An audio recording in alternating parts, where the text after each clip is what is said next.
Hello, everybody. How are we doing today on this fine Wednesday evening? I don't see y'all too often on Wednesday.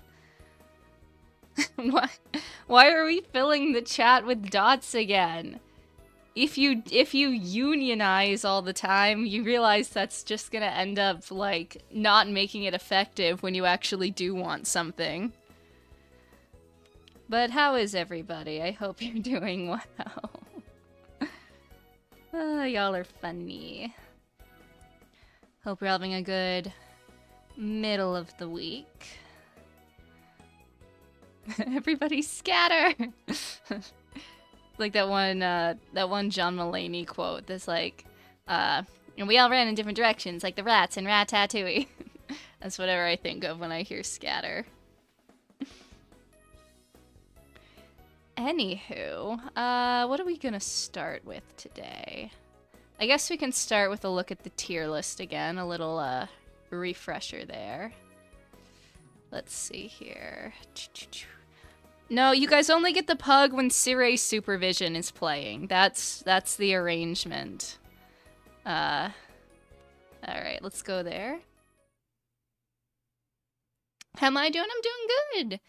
Busy week, kind of tired, you know, full-time job and all that stuff, but it's going well. It's going well.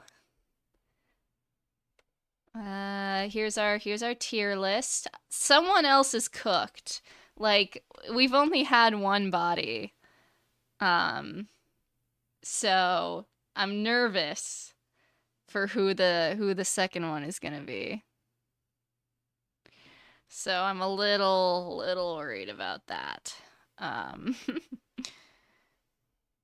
But I suppose we'll figure it out when we get there. Let's see. Yeah, Setsuka's was pretty brutal, I will not lie. That was a pretty rough BDA.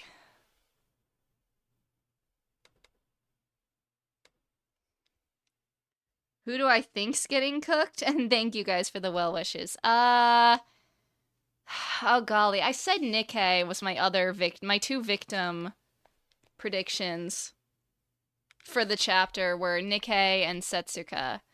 So Setsuka was correct. It'd be crazy if I went 2 for 2, but we'll see. But before we hop in, oh shoot, I did not realize the game was turned on there. Let's see. Let me get rid of that. There we go. So y'all can actually see the tier list. There we go. But anyway, before we get into that, I believe I made y'all a promise. And that was that we're going to have a little ceremony of sorts. So let me double check everything's in order before I start that. Should be good. Yeah, okay. Okay. Yeah, okay.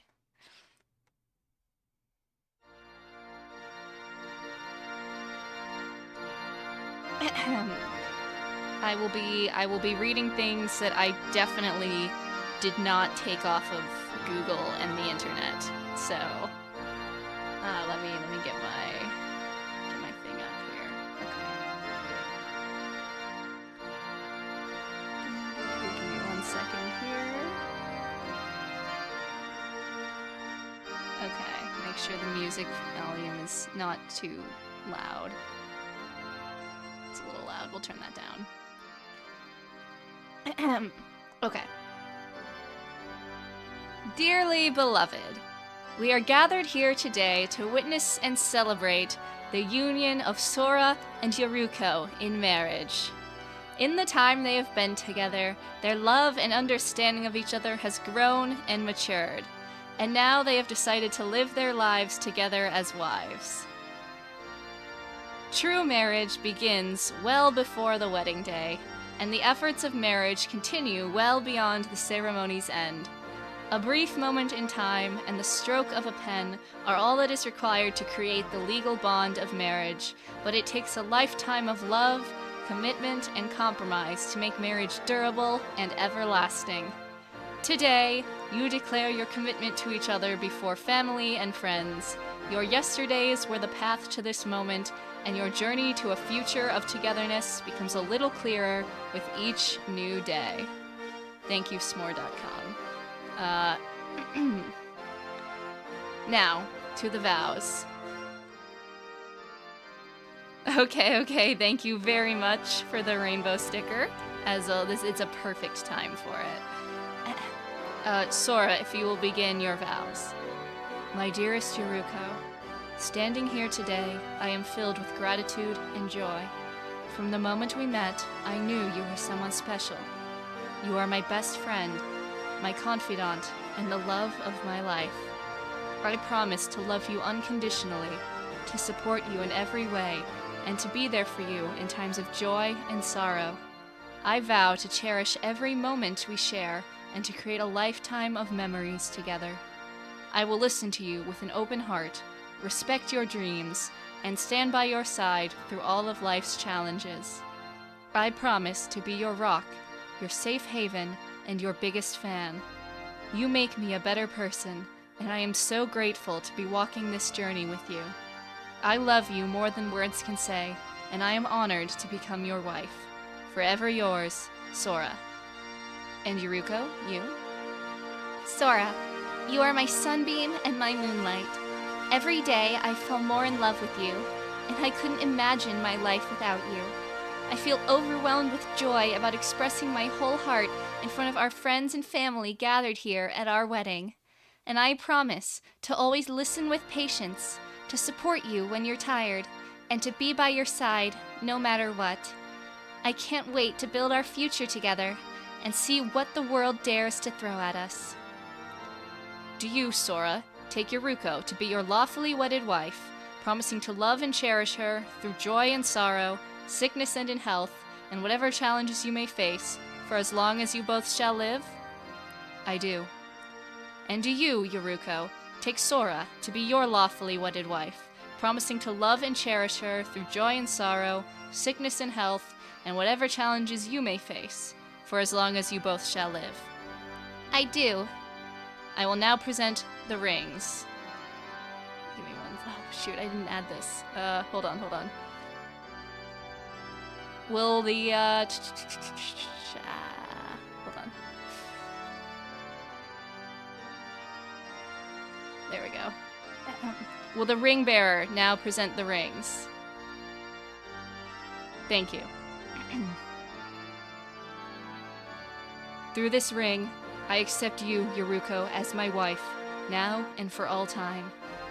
And I give you this ring, Sora, as I give to you all that I am, and accept from you all that you are. By the power vested in me by myself, I now pronounce you woman and wife. You may kiss the bride. And can we get applause, everybody? Can we get applause? We did it! Yay! All right, we had our wedding. As promised, we've held our ceremony. Let's, okay. Now we can go back to the thing you guys actually came here for, which was the game. Let's go ahead and move on over.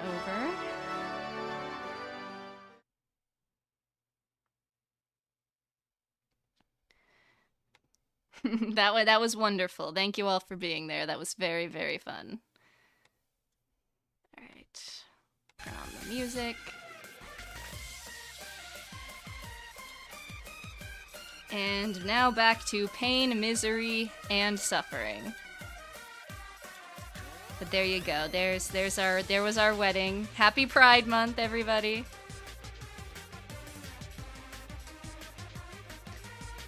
I love the wives.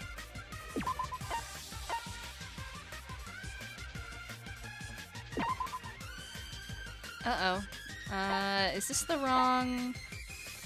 No, this is the wrong game. Hold on. I downloaded a different version. 1 second. Yeah, no, this was the wrong one. There we go. This is the one I wanted. Me when I opened the wrong version of the game.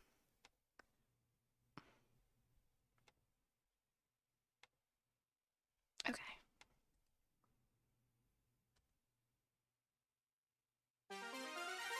Yes, I'm sure you all came for the wedding. There we go.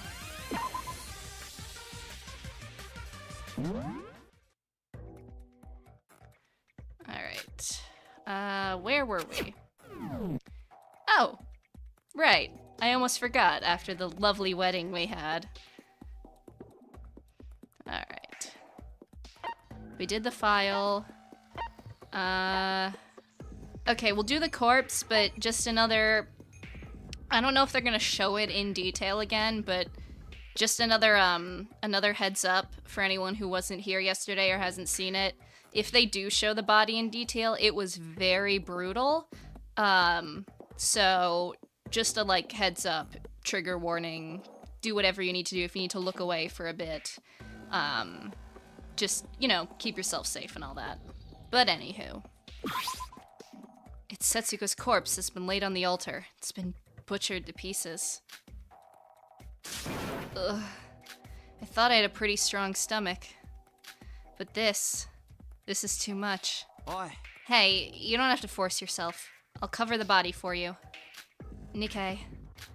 No, I appreciate the thought, but let me investigate as well. I wonder why Kanade hasn't been like... You know, the last 2 times she was like, we need someone to stand guard over the body. She hasn't said that this time. Which is kind of interesting. The more people that investigate, the easier the class trial will be. If you say so. Excuse me then. Yeah, there it is. Setsuka's corpse was dismembered so that each part was on top of each pillar in the altar, just as the monochrome file said. I didn't notice them before, but each pillar had the Chinese letter for each body part written on it. Oh, interesting. And the body parts were laying so that each letter matches accordingly. So they went along with the attraction gimmick? The sign in front of the altar said the following. Sacrifice the body of your most precious one. Then the devil will be summoned to grant your wishes. There's no way that the killer actually believed this, right? Even if they did, butchering someone else's body is barbaric, disgusting, and simply inhumane. This was probably a copycat crime, just like with Kokoro's case and the case of the Yuki-onna. Sure. I decided to take a closer look at each body part, trying my best not to throw up while doing so. I first looked at the chest area, laid in the center of the altar. The edges were trimmed off extremely clean. Even I could tell this was the work of a professional. The monochrome file mentioned the torso being missing. And sure enough, so it was. Her stomach below the solar plexus was completely missing. It doesn't seem like they hid it somewhere else in here. Then where did the culprit put it? They ate it. Nom nom nom. And why did they only take the torso away? I don't know why that was my default answer, I'm sorry. It seemed pointless to worry about that now, so I moved on to other parts. Come to think of it, there was another detail about the corpse that the monochrome file mentioned. Bruises. There were traces of bruises on each body part. And I'm not a doctor. I'm not an expert on this matter, but the bruises raise a new question. The murder weapon was something sharp, so the bruises weren't the direct cause of Setsuka's death. That would mean that after Setsuka died, or just before she died, the culprit for some reason damaged each body part to cause bruises. But what caused those bruises? This could be crucial evidence. I looked in the corpse for a few minutes more, but I wasn't able to find any more notable details. That, and I wasn't able to investigate the body anymore in its horrifying state. Are you alright? I told you not to overwork yourself. I'm fine. I just can't gloss over the body when there's a class trial coming up, right? That aside, you became very friendly, Nikkei, even if we're on a truce. It feels like you've reverted back to when we first met. Well, the situation called for it. Why, is there a problem with that? No. Thanks. I'll go search the other areas.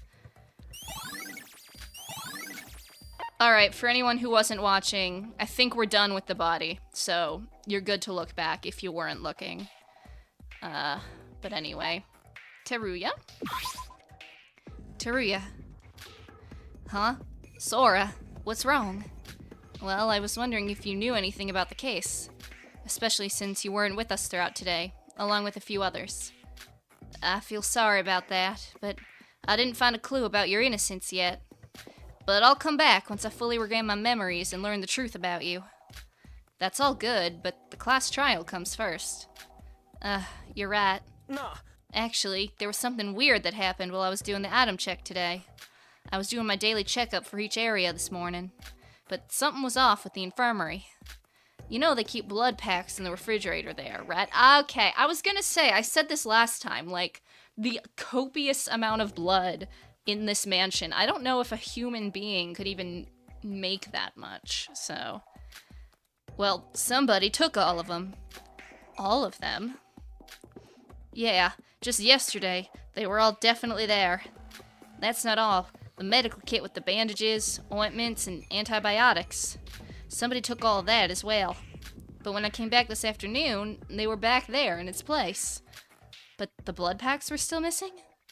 Yeah, I was gonna tell you guys right away, but with the motive yesterday night, I wasn't in the right mind to tell you. If I knew a murder like this would happen this soon, I would have told you immediately. Calm down. There's no proof the culprit used those blood packs, so don't blame yourself. If the medical kit was returned soon after, maybe someone other than the culprit needed it for a moment.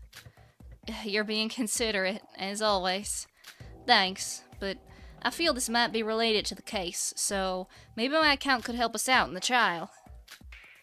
For someone to take blood packs, could it be the work of the culprit? It might be important. I should write this down. Alright, I think that's everything in here. Nope, one more. Inori. I'm sorry, Iroha. Sorry. Iroha, what are you doing? I had my wrong chapter 3 characters. Oh, Sora. Well, this is the crime scene, so it must have the most amount of clues, right? So I was trying to investigate this place, but... with Setsuka's body over there, and the smell of blood... You don't have to force yourself to search here, Iroha. As Nikkei said, leave this place to us and investigate some other places in the meantime. No, I'll do what I can. The ghost house seems to be the key place in this case. That reminds me, I saw Hibiki entering this place just before, and... Hibiki? I thought she was resting in her room today. Too suspicious, too obvious. I don't know about that. Hibiki's probably gonna be like the prime suspect, but I don't think it's her. Her sister, on the other hand, I am fairly suspicious about. But I saw her when I was heading to the Mirror Mansion at 6 p.m. to meet up with Setsuka. She was using her handbook to enter this place. What's wrong, Sora? Nothing. It's just what you said might prove to be very crucial evidence to this case. Thank you. And don't force yourself to investigate the body. So you take care of things you can, Iroha. Okay. Thanks for being so considerate, Sora. Hibiki entering the haunted house, and even before the parade meeting of all times. Was she just entering this place for no reason? Or was she... Alright, now we've done everything in here. Alright, we still got lots to look at, though. We got a fireplace. Did someone try to burn things? It's the fireplace. There was a small bonfire lit here originally, but that burned out with the blackout. Somebody did this to get rid of all sources of light from the haunted house. The fireplace, obviously, is connected to the chimney, horizontally, and acts as a way to rid the smoke inside. Huh. It's quite small. I looked inside the fireplace just in case. The smell of ash and dust welcomed my face. I'm waking up to ash and dust. I bite my head and I smell my rust. I don't know if those are the words, but fireplace itself is quite large, but the chimney inside was quite long and short. No Santa is gonna make his way to deliver presents through this small pathway. No Santa, you say? As in Santa from the famous, very popular Uchikoshi game, 9 hours, 9 persons, 9 doors? Huh? As I was checking the chimney, I was able to find something totally unexpected. What are these? Black plastic bags. I knew someone burned evidence in there. There were some used up plastic bags thrown away amongst the fire hood. I almost didn't notice it with it being black and this place being so dark. Was this always here? Today was the first and only time that the fire was put out. If it was here before, it would have already melted from the fire. Maybe they used the bag to transport Setsuka's body parts. Perhaps these are traces left by the culprit. This looks to be crucial evidence. Okay, we got something over by the circuit breaker. It's a fuse box that produces the electricity for the whole ghost house. Oh, this is... Inside, all the electrical wires were cut. So this is why the haunted house had a blackout. Although right now, emergency electricity is flowing thanks to Monochrome. The person who cut these must be the culprit. This could be used as evidence. I should write it down. Okay, is there anything else over here? No. There's something on the screen door, but that might be it. It's a folding screen with an ominous picture reminiscent of hell itself. Huh? Oh, hold on a minute. Was it always located this up front? Feeling that something was off, I checked behind the screen. Oh! The folding was originally located right next to the wall, but it was moved a bit out forward. And in that space, there was now a space big enough to fit a human being, but more importantly, this blood. I'm getting Ace Attorney Justice for All Case 2 vibes again. There was a large pool of blood in the space behind the folding screen. So much that it would make large sloshes when stepped on. What does this mean? For there to be this much blood behind this hidden space behind the screen?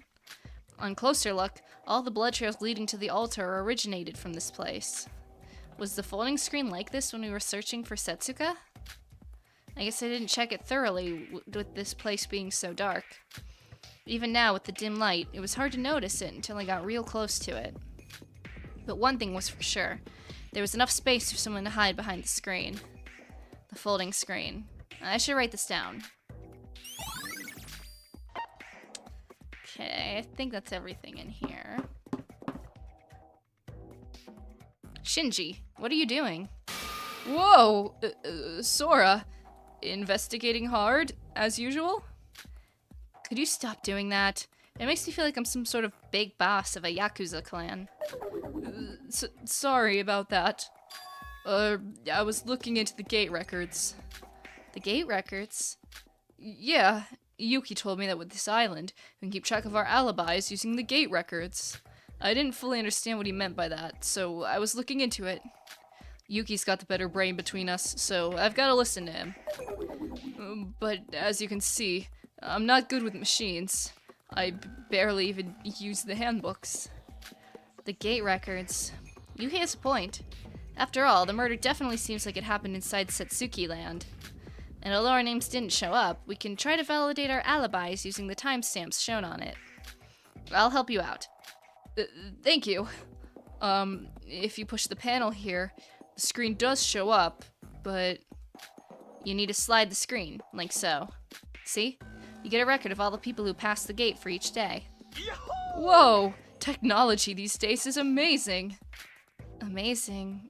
Even mobile phones these days all at least have this level of technology. Have you been living under a rock? I'm sorry. I don't know much about this stuff. Let's see. For today's records... That's a lot of lines. Alright. In. 3 people entered. 2 people left. Then 4 people entered. at the same time.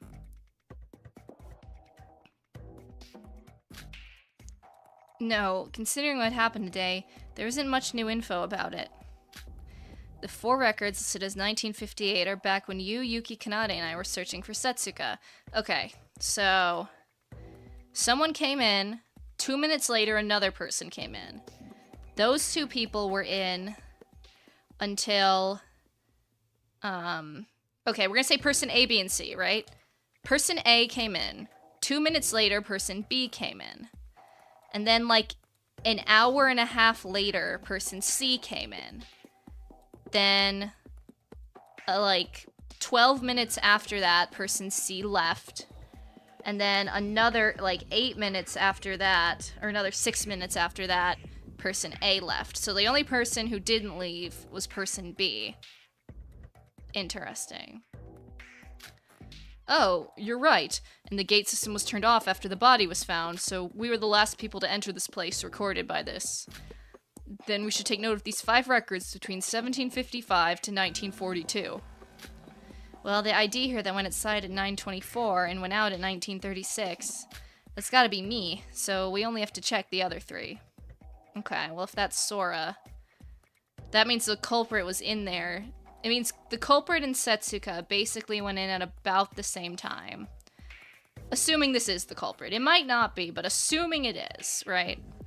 They went in at the... Assuming it's the culprit and Setsuka. They both went in. I assume killed Setsuka. And then waited for, like, hours? Like an hour and a half-ish. Sora entered. Sora left.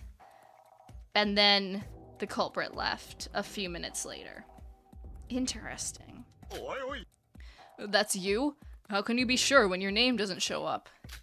Even if it's just the ID, I do remember the time I went inside. I mean, it's only been an hour since then. This was back when we split up to search for Setsuka. Oh, I see. Sora, did you see anyone while you were inside the haunted house? No, no one actually. There wasn't anyone, nor any blood trails or corpses for that matter. If there was, I would have told you immediately. Please believe me on this.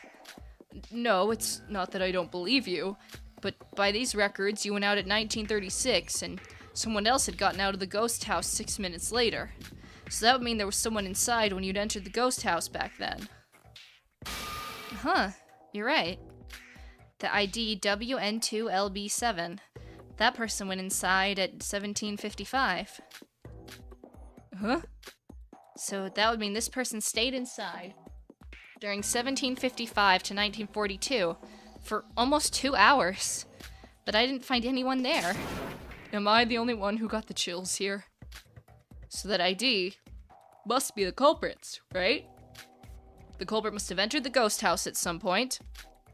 So they must have hid themselves somewhere inside when you came in. Is that so? I guess I could have missed someone with the blackout and everything. So, if we go over it one last time, WN2LB7 is the culprit, who entered at 1755 to leave at 1942. HJ0IB8, who entered at 1924 to leave 12 minutes later, is you. Then what about KU5P01, who entered at 1757? What about this person? There is no out record of them. That's probably Setsuka. If the case happened at the ghost house and Setsuka died there, there will be no out record of her, right? The only other, like, possibility that I could think of, if it's not Setsuka, the way someone could get out without, triggering the event, is if they were in there and they stayed in there until after the body discovery went off. Then the system would deactivate, and then they could leave, without triggering it. So that is maybe one way they could kind of circumvent that. But it is also possible that this was Setsuka. Right, Setsuka. But one thing I don't understand is, according to the records, both the culprit and Setsuka should have been in the ghost house when I entered there. But I'm positive I gave quite a thorough search inside. Even if there was a blackout, could I have really missed 2 people? And if that's true, then Could I have stopped Setsuka's death while I was in there?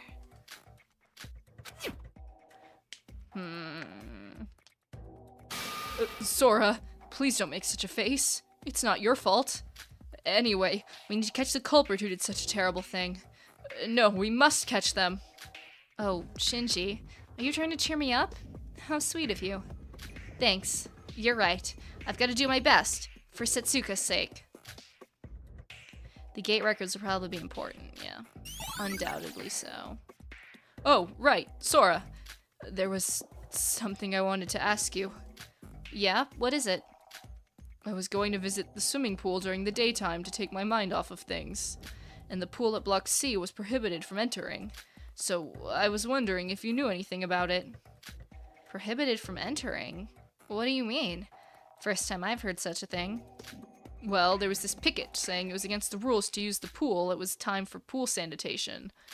But when we were searching for Setsuka, the picket had been taken down. That's probably a setup. The culprit probably set that up to discourage anyone from going in there at the time while they, I don't know, hid in there, did evidence, did whatever. That's definitely a setup. I feel like that was in another case. Someone put a faulty, like, out of order sign on a door or something. But maybe I'm thinking of a fangen. I'm not sure. Then it wasn't just a case, it was the pool sanitation time when you went there? But up until yesterday, we used the swimming pool without anything like that being brought up, so I thought it felt all too sudden. Alright then, I'll investigate more of Block A in the meantime.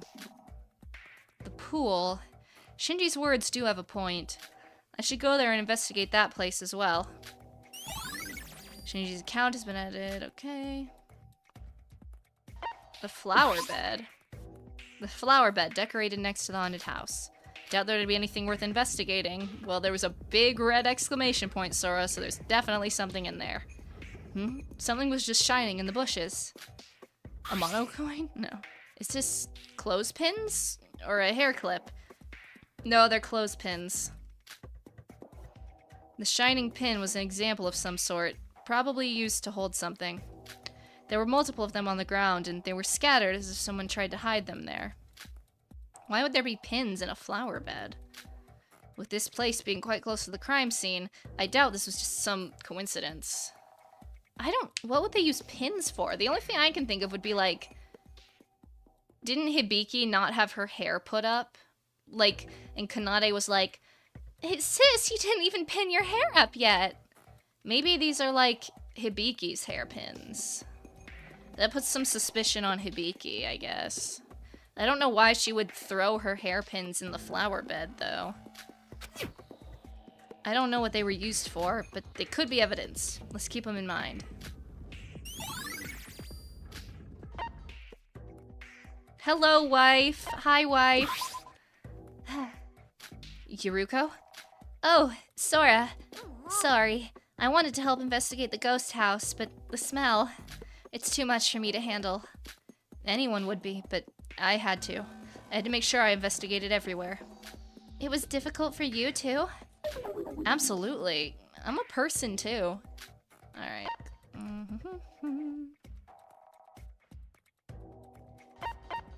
Let's see. Is there anything else? Maybe we should go see the pool. Let's check the warehouse. There could be something in there. Haha!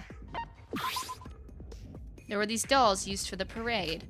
Despite their stupid looks, their performance during the parade was fabulous. Come to think of it, the dolls in Block A and C had switched places during the parade. Taking that fact into account, I decided to investigate the dolls inside the warehouse. These dolls must be the same ones outside the storage room, right? Does this mean if you program the dolls outside the garage, they could also be made to move by themselves? Checked inside the dolls by opening the zipper, but there was nothing inside. Just an empty doll suit. What kind of mechanism would make this move on its own? I wonder if these can be used as evidence. Setsuka must have died around the time of the parade. That would mean these dolls might be related to the case as well, so it wouldn't hurt to write them down. Alright, what exactly does it say in the handbook about the dolls? Because I said earlier that you could the culprit was totally gonna move something using them. Maybe body, maybe themselves, but What does it say specifically about the dolls? They are stored in the warehouse now. Okay, that's all. It doesn't say. Okay. Let's go check out the pool.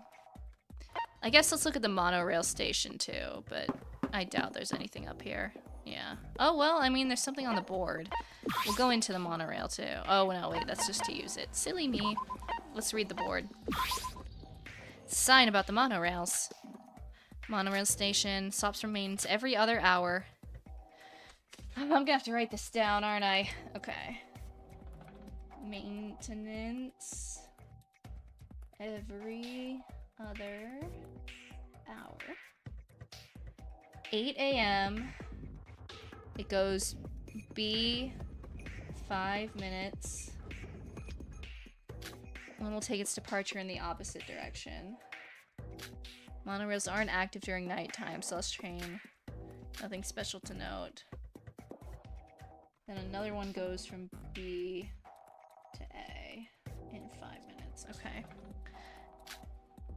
Well, no one whether or not the culprit used the monorails, but the crime did happen in Satsuki Land. As long as that fact stands, we need to investigate every detail laid out in the whole place. So, go over the timetable once more. Train takes off from B. 2 trains from each direction. First train departs at 8 and operates for 1 hour before going into maintenance in the next hour. So, 8, 10, 12, etc. are the operating hours. Okay. There's about a 5-minute gap between each train for each station. It takes around 15 minutes for a round trip. Okay. So once they take 4 round trips, the hour will be up and both trains will go into maintenance. Okay. In other words, the train operates, every other hour. It's a bit over 20, so the last train is operating as of right now. Nothing to note, should write down the timetable. Okay. Okay. Onward. Wait, how do I get... yeah. Is there anything over in this plaza? No. Alright, let's check. Let's go in A. I don't think there's gonna be anything up here, but... worth looking, I suppose.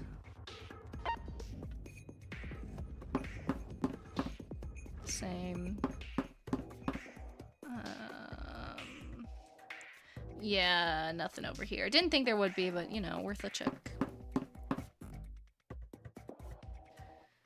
Alright, so let's go to the pool. I guess we can look in the casino, too. No, okay. I wasn't sure if that was going to be relevant or not, but I guess not. Alright, yeah, the pool. Anywhere else? No, okay.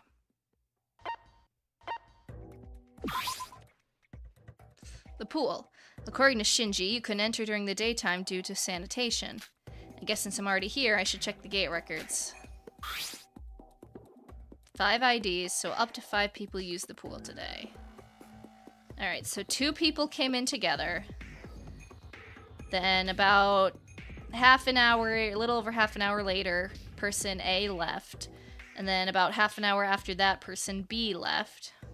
Then in the afternoon, person, we'll call them, I guess, that doesn't necessarily mean they're different people, but C entered. And then 5 hours later, person D entered. And then person C left like a minute later. And then... so person C was there for like almost 5 hours.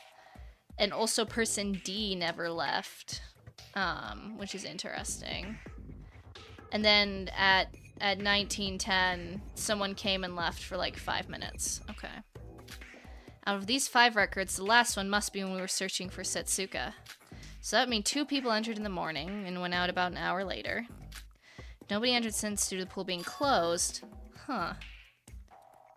Sorry, playthrough yesterday. Have fun playing through the game. Thank you. It's being very fun. And yes, I was told this is a very long trial. I said it at the end of stream yesterday. What we're probably gonna do is investigation and first part today, and then next time I do a Danganronpa another stream, we'll do the second half of the trial and all the post-trial stuff. So that's the current plan.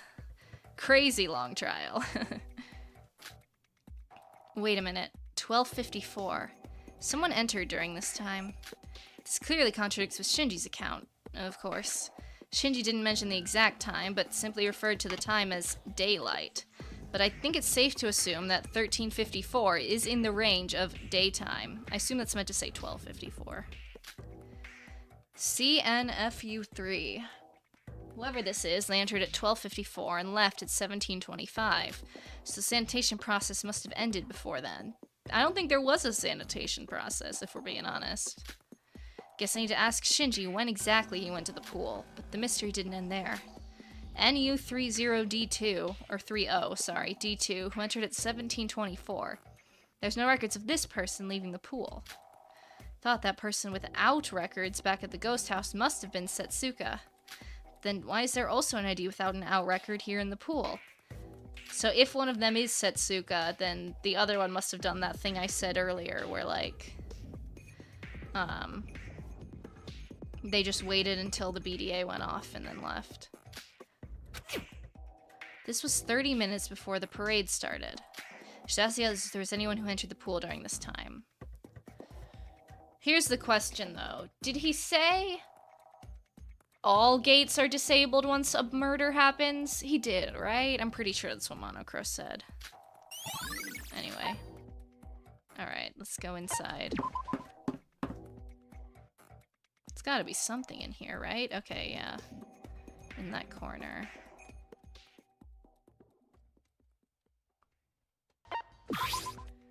Huh? What's this? I had accidentally kicked something while investigating the area.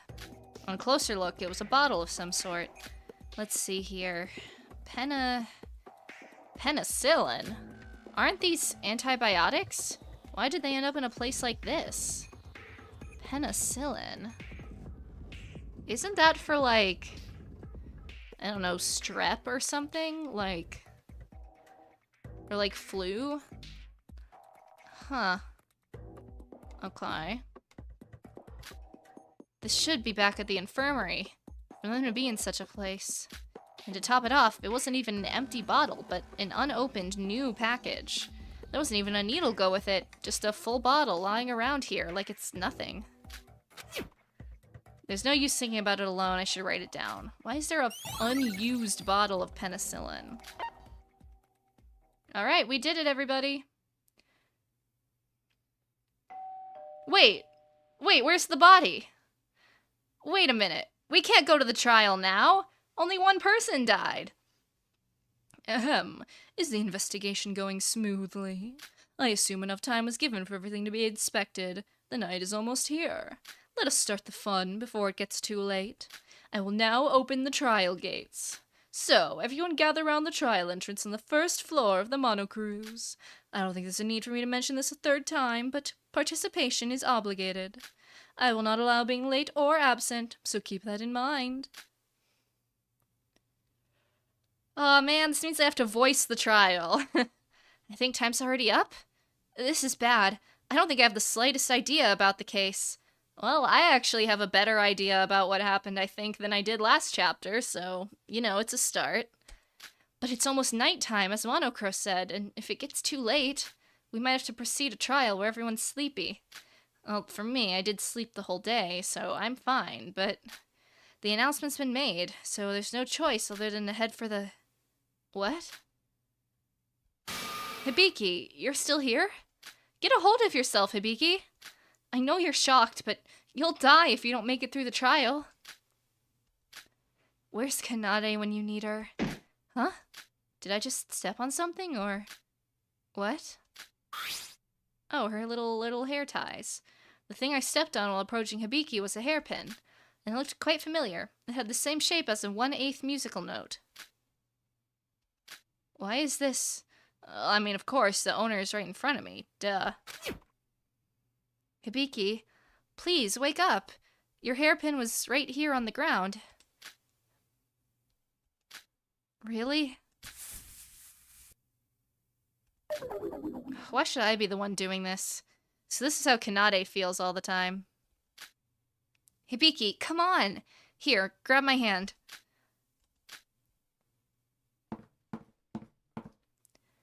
I'm gonna have to voice this trial. I'm gonna have to be doing my voice acting.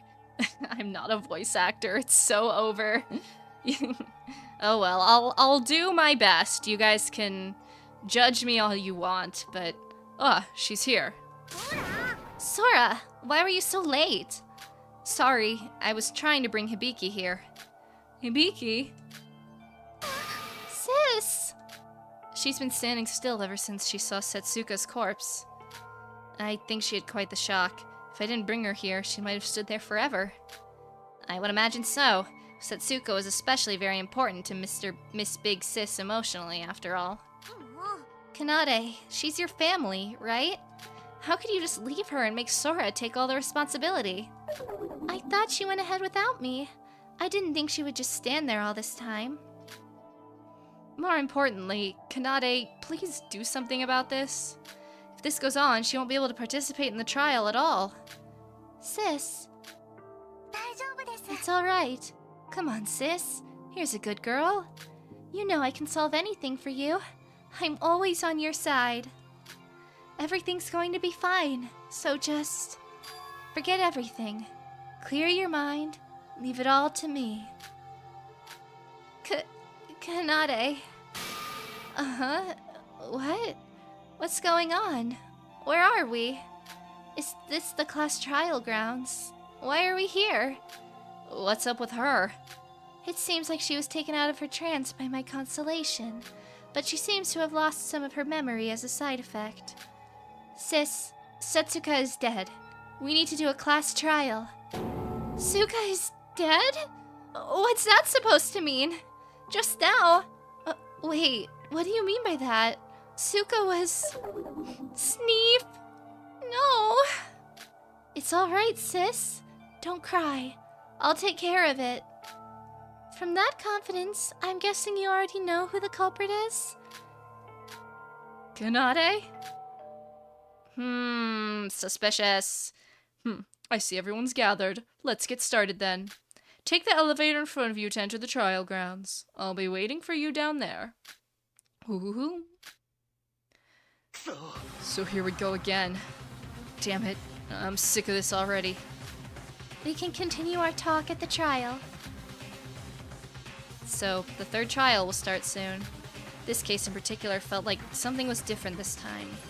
Maybe that was just me. I think it's different because it's not a void. It's not a void doing it. But we did our best to investigate every detail. All that's left is for us to find out the blackened together. Alright, this is where I gotta lock in and make my two predictions. I'm so confused though, because only one person died. I guess this means either like... Does this mean they're gonna be a double murder later? And they're just, like, they just moved the chapter? Or is it gonna be something crazy like 2 people die during the trial? I could also see that being the case.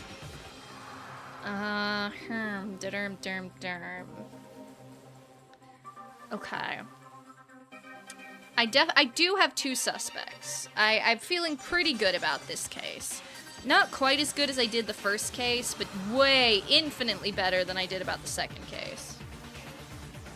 My top 2, it could be Nikkei, but I think that's a little less likely. I think my number 1 suspect, obvious as it might seem, is Kanade. I'm very suspicious of Kanade. I'm scared, okay. Because, like, her behavior has been, even for Kanade, kind of different, right? Because, first of all, she didn't ask anybody to guard the body. Or not even the body, the crime scene in general.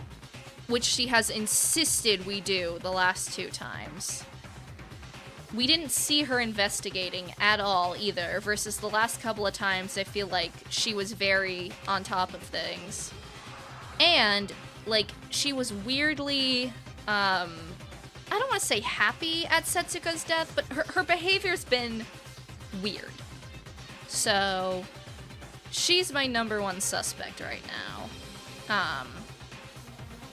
Maybe Nikkei, but I'm very much less confident in that one. I don't think it's Yuki. I don't think it's Teruya. I don't think it's Shinji. Shoubai's too important. Slash hasn't had his character arc yet. I think Iroha might be framed. I don't think Iroha did it, because we drank Iroha's coffee and it was drugged. I think someone might be trying to frame Iroha, especially because she was the one supposed to meet up with Setsuka. So I think we probably will accuse Iroha during the trial, but I don't think it's going to be her. I think she's the one the culprit tried to frame. And then I don't think it's Yuruko or Mikado at all. So just, like, by process of elimination, I'm locking Kanade as primary suspect, and then Nikkei as, like, kind of a backup choice. But it's like 80% Kanade, 20% Nikkei. Yeah, I'm feeling pretty good about this. What do you have to say, Mikado? I don't want to die either, you know. I'll be doing my best in the class trial. Cool. Yuruko. It's gonna be fine. It'll be fine. Deep breaths. Okay. So there's my locks. Before we hop in, though, I actually do need to refill my water real quick. And since I'm going to be voice acting the trial, I'm definitely gonna need it. I won't do the BRB screen, because I'm just gonna be like a second. I just gotta run down and fill it, so... don't cause too much trouble in the couple minutes while I'm gone. Be right back.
Okay, let's see. Why are you guys lighting the chat on fire? You're just burning down your own home. Anyway. Let's do it. I'm so scared. But we gotta... Okay.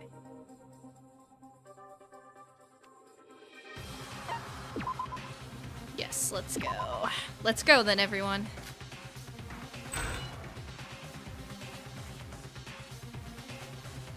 The elevator, as always, made heavy metal sounds as it slowly descended downwards. And, like always, nobody says a word, as if it's an unspoken rule we should remain silent for now. I have no idea what the other students are thinking about in this moment, or what the Blackened amongst us is scheming right now. I feel like I have a decent idea how all this all worked, or at least some of the mechanics of it, as I've been saying throughout the investigation. I feel like I've got a good number of theories on how this happened mechanically. Oh, I also think the alibi thing was like... I said this in yesterday's video too, but I think Setsuka's alibi was fabricated. Someone else sent that message to fabricate an alibi. So, you've come. Now, hurry. To your seats. Off with it. Whoa, what's with the rush? Do you have any idea what time it is now? It's already nighttime. It's bad for your health to sleep late. So, as your teacher, I'm just trying to save some time. Do you really think anyone here is worried about their health right now? How can a sane person worry about their health in a life or death situation like this? Move, hostess girl, and to your seat. We've got no time to waste. What? What's gotten into you, Olive? Yuruko, calm down. We all know we can just ignore that guy. Don't tire yourself trying to argue with him, and focus on the trial.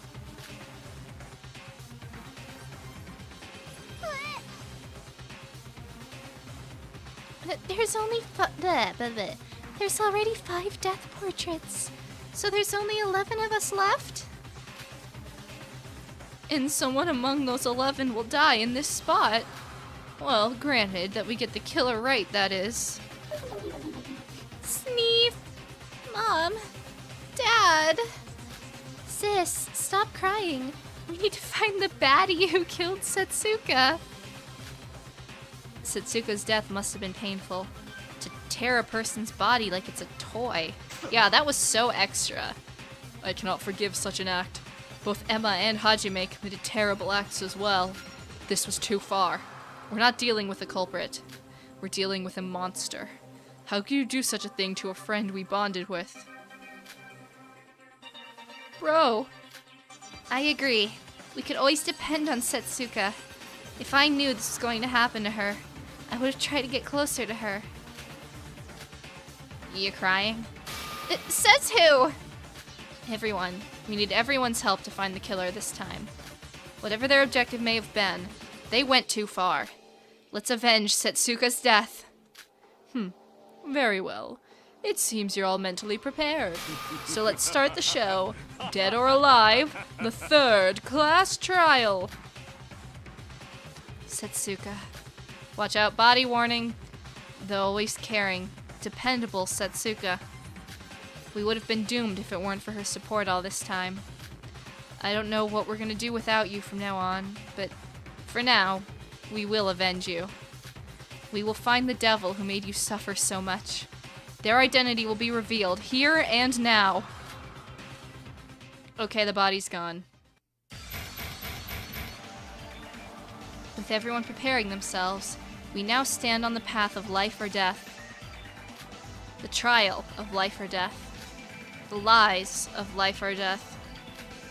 The betrayals of life or death. There's too many people alive on this screen. There's too many people alive. I'm confident our killer is on this screen. The excuse of life or death. The trust of life or death. I guess there are also a lot of people alive on this screen, but life or death.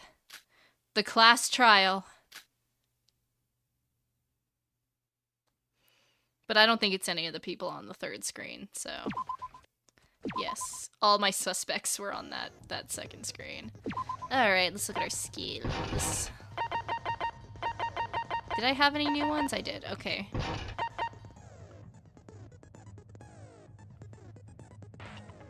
All right, we're rolling.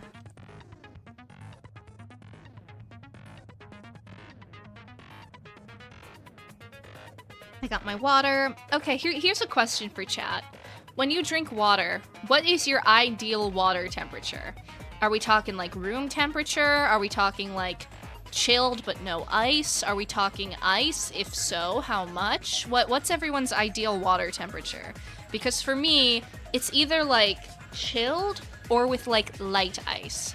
If there's too much ice, then I feel like it's either too cold or there's not enough water in there, like the ice takes up so much of the cup space.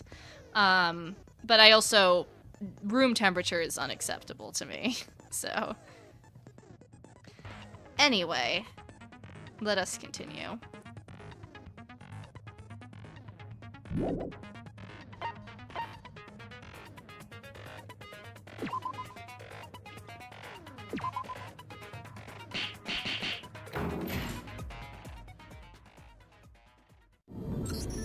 Let's start with the basic rules of the class trial.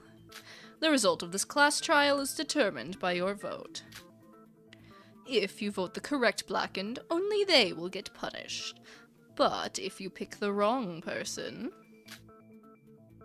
everyone else, excluding the blackened, gets punished, and only they will be able to escape the school trip. Was this place always this huge? It's probably because there's a lot less of us now. Right. 5 have already died. There's only 11 left. They all left us, one by one. Everyone! We're just starting here, so let's put away our negative thoughts for now. If we don't get a hold of ourselves, we could very well be following the footsteps of those 5. He's right. We need to focus on finding the culprit. Yeah, about that, I really have no idea this time. Can we really solve the case this time? It's alright. We have Kanade. Slow turn, stares at the camera.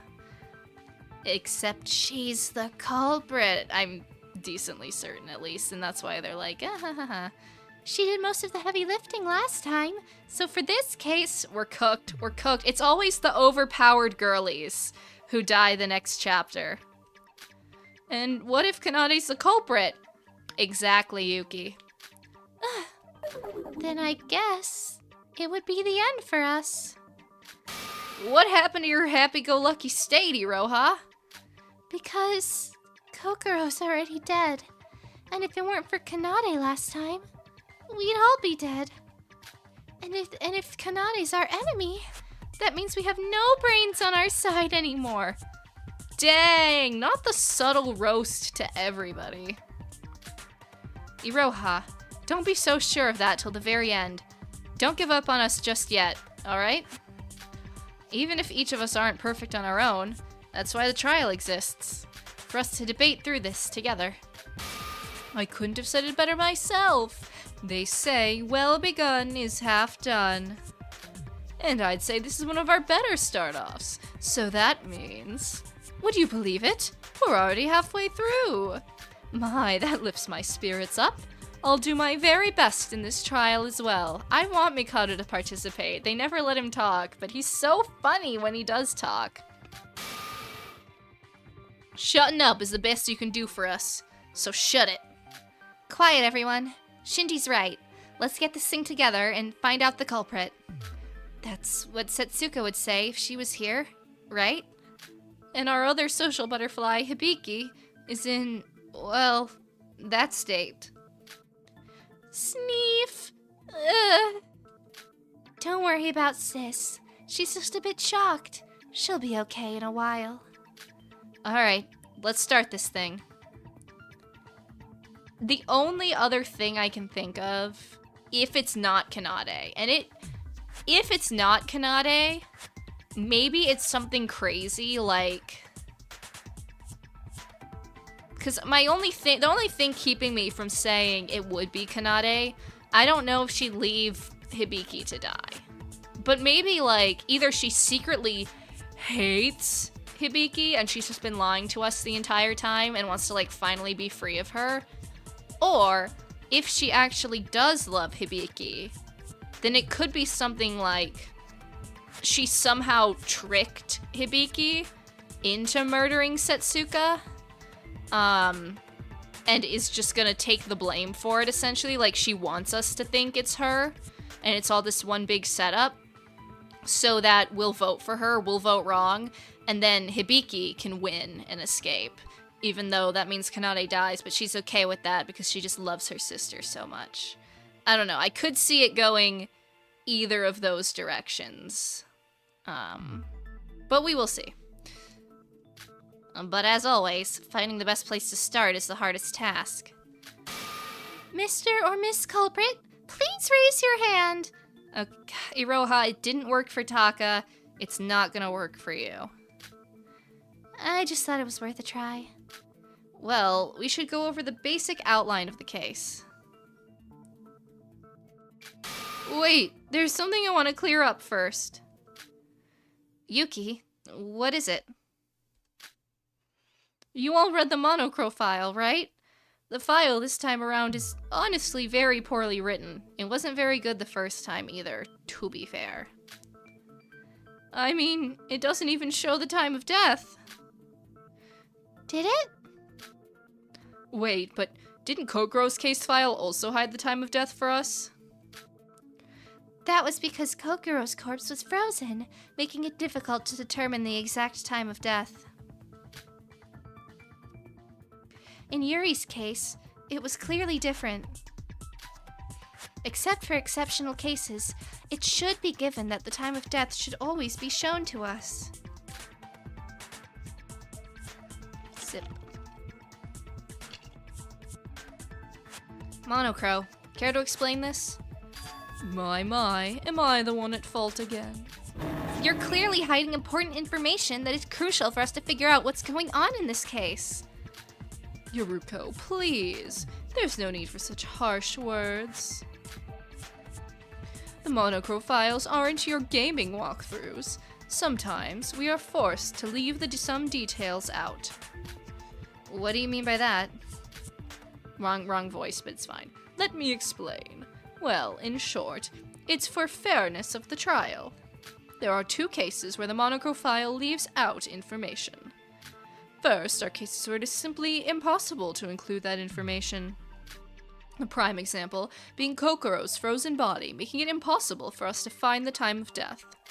And the other case is where the missing detail is exactly what the culprit intended. Wait, come again?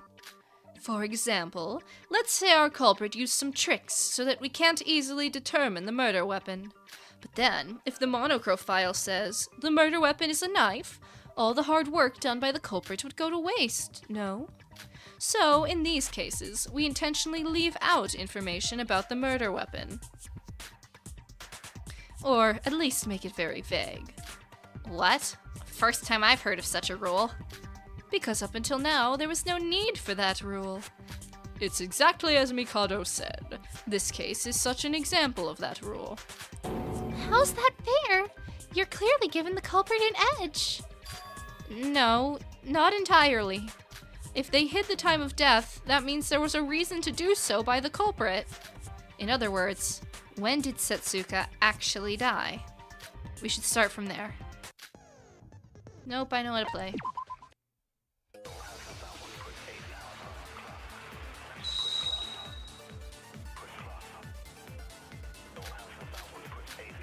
Monorail. It's gotta be the Ghost Records. That's the only thing that even kind of remotely related. When did Setsuka die? The last time we saw Setsuka in person Was during the breakfast meeting. we found the corpse around 8 in the evening, right? So between morning and evening.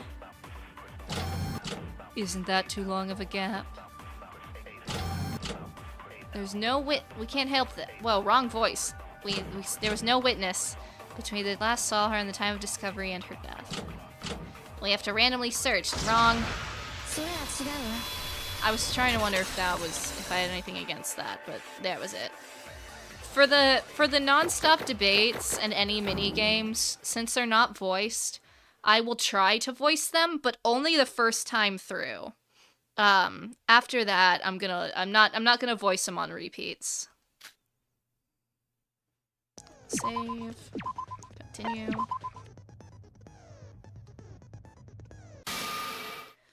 No, Nikkei.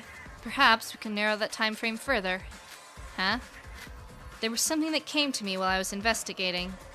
Setsuka's body was found in the ghost house, right? So, by looking at the gate records, we can probably deduce something. Agreed. After all attractions in Setsuki Land require us to input our handbooks. And the gate keeps track of all those records down to every minute. Wait, the gate does record timestamps, but they don't show whoever it was that entered. So we don't know which out of those records is Setsuka. No, not exactly. Just like Sora said, we can assume the time period that Setsuka died using the gate records. Kanade. So you can assume the time range just from the gate records? Sora, did you perhaps happen to write down the gate records? Well, yes, I did. Now we're talking. Please, everyone, take a look at this. I think she died in the pool, honestly. These are the gate records of the ghost house for today. Wait, Sora, you're sure you got everything right? If you, by any chance, got anything wrong, we'll be going on a wild goose chase. Don't worry, it matches with the real one. I have it perfectly memorized. If you say so. Since the timestamps are very crucial to this case, for now, let's refer to the 24-hour clock to avoid confusion. Now, let's go over them one by one. The most important ones are the ones between 1755 and 1942. These 4 ID records at 1958 are when Sora, Shinji, Yuki, and I had found the body. So we can ignore these. Wait, if these are records for the whole day, then does that mean the first time anyone entered the ghost house today was at 1755? Correct. And somebody else soon followed 2 minutes later. KU5P01. This was probably Setsuka. How can you tell just by the timestamps? Oh, I see. This ID had no out records. So this must have been Setsuka, who entered the ghost house and was murdered there. Exactly. In other words, the murder couldn't have happened at any point before 1755, where the ghost house was first used by someone. Wrong. Loud, incorrect buzzer. Wait, but these 4 records in 1958 don't have any out records as well. Wait. Oh, yeah. They disable the gate systems when a body's found. Exactly. That's how KU5, I think, got out. They were hiding out, and then once we found the body, they could leave. I almost dropped the F-bomb on you. Good job for avoiding that in time. Dang. So, let's see. We can assume the person who entered at 1755 is the culprit. They somehow managed to call Setsuka to the ghost house and entered before her. And probably ambushed her as soon as she entered. Yep, so the time of Setsuka's death was between 1755 and 20 hours, when the body was found. There was a long period of time before anyone else entered the ghost house since Setsuka entered. The culprit probably used this time to dismember Setsuka's body. Dismember? Just thinking about it. Ugh. Wait, what? Something felt a little off just now. We received a message from Setsuka right before the parade that she had some business to attend. That was when she'd gone to the ghost house to meet the culprit. Wait, isn't something... Wait, something's wrong here. Thanks, wife. What? Shinji and I reminded me by bringing up the classroom, the chat room. Jeez Louise. If Setsuka was ambushed from entering the ghost house at 17:55, then what's up with that message she sent long after that? Oh, you mean the one you guys told me about? The devil or whatnot? That was around 20 hours. Huh. What is it? Nothing. I just couldn't help but marvel at your stupidity, Yuruko. What did you say? Didn't we just go over this? Who cares what the screen says about whoever sent the message? Obviously, the culprit stole the handbook from Setsuka to send us that message. Yup. She's right. If you can use the fingerprints to turn the handbooks on, you can send as many fake messages as you want. Just like how Emma acted as Kokoro. Wait, there's something else that's bothering me. If the culprit entered at 17:55 and Setsuka at 17:57, who's this person that entered at 19:24 and left at 19:36? That's Sora. Ah, that's probably me. Kanade and Iroha should remember that, right? That was when we were searching for Setsuka in Block A. Oh, you're right. You'd gone to the ghost house. Wait, what? Then shouldn't you have seen the culprit? What do you mean by that? I mean, think about it. The culprit, WN2LB7, entered at 17:55 and left at 19:42. If what Kanade said was true, she'd have stayed inside the ghost house, taking care of the body. So, that means the culprit was in there when you entered the ghost house. She'd? She'd have? Does he mean they? Huh. I wonder if that's a typo, or if that's like an intentional slip-up. Or if that's an unintentional slip-up. That's what I was wondering about, Nikkei. If Kanade's reasoning is true, then I should have seen the culprit. The ghost house had a blackout at that time, correct? Perhaps you missed them in the darkness. Come on, thank you. There's no way that could have happened. I searched every corner. And I don't think you'd miss someone even in the dark who's cutting up a whole human body. Sora, are you sure you searched everywhere? Of course. I know it was dark, but... No, not then. After the body was found, when you were investigating.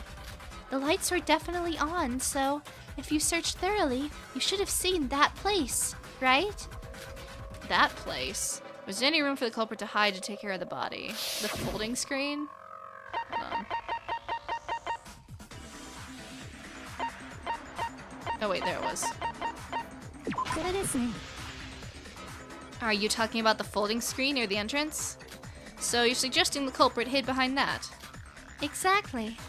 I'm sure you've all seen it, but the trail of blood in the ghost house all originates from a large pool of blood behind the folding screen. The culprit moved the folding screen from the wall to create a small room between them. With the ghost house being dark, it would be extremely difficult to figure out that there was some room behind it. So that's where the culprit was cutting up Setsuka? But there was a blackout at the ghost house. Could someone really perform such a delicate process in a dark room like that? That's not really a problem. Only 3 people, Setsuka, the culprit, and Sora, entered the ghost house. Okay, but why would they do it behind a screen if they didn't know Sora was coming? And all they had to do was finish the job before 1923, when Sora entered the ghost house. That would also explain the fireplace being put out. And it doesn't contradict with our parade schedule. Could someone sort this out for me? I have no idea what's going on. Oh, Iroha. It's simple. The person who entered at 17:55 and left at 19:42, that person is the culprit. So we should ask for everyone's alibi at that time. The people who don't have an alibi would be... Well, we first have to exclude the people that watched the parade. The parade started at 1800 and ended a little over 1900 after all. And who are those people? Me, Yuki, Yuruko, Shinji, and Kanade. And Nikkei. Nikkei? I thought you said you were going to act alone. I was there for article experience. I didn't expect them to be there. And don't try and divide us into separate teams. It's not a time for personal feelings to get involved. So based, so true. Wait, you forgot me! You don't really have an alibi, Iroha, unfortunately. Iroha? But you weren't with us at the parade. Well, she did meet up with us right after the parade had ended, so she does have an alibi. The culprit left the ghost house in 1942, so she couldn't have been the culprit. Oh, okay, that's what they meant. I thought they were gonna say during the parade. Thank goodness. So the ones who weren't there are... Mikado, Teruya, Shobai. There's no way it's any of them. They are all way too plot relevant. And Sis. It might be Hibiki, but if it is Hibiki, it's definitely like Kanade's doing, you know? Like, I think she might have tricked her, like I said in my little earlier theory. So, the culprit is among these four? Well then, we don't even have to think about this. It's either Mikado or Shobai. Wait, we do have to think thoroughly about this, bro. Please don't act recklessly off your emotions. What? Yuki, did you call me reckless? You're... Ugh, definitely right. I shouldn't act by my emotions. Alright, enough chit-chat over there. You four. One by one, tell us what you were doing between 1755 and 1942. Mikado, Teruya, Shobai, and Hibiki. It's true that these four without any alibis are the most suspicious here. Let's hear what they have to say. Oh, no, I didn't. Okay, whatever.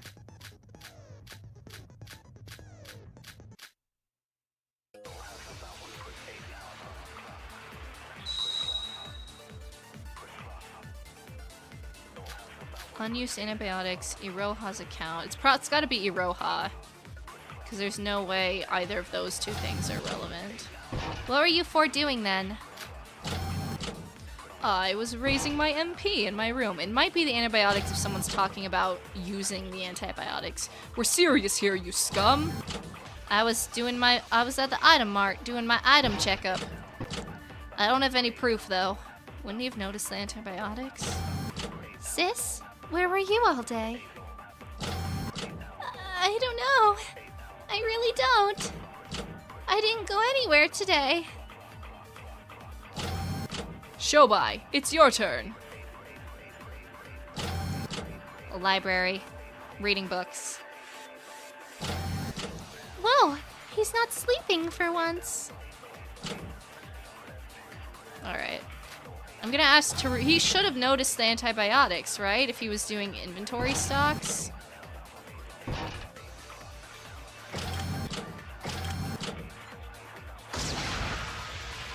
No? Okay. Can I look at my bullets? No? Okay. Then it's gotta be Hibiki, right? I don't know what Iroha's account was exactly.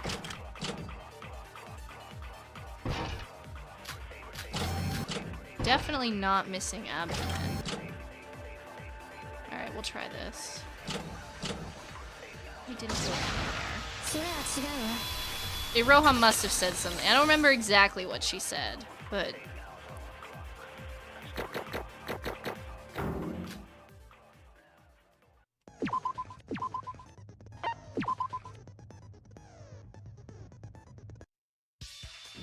Hibiki, wait.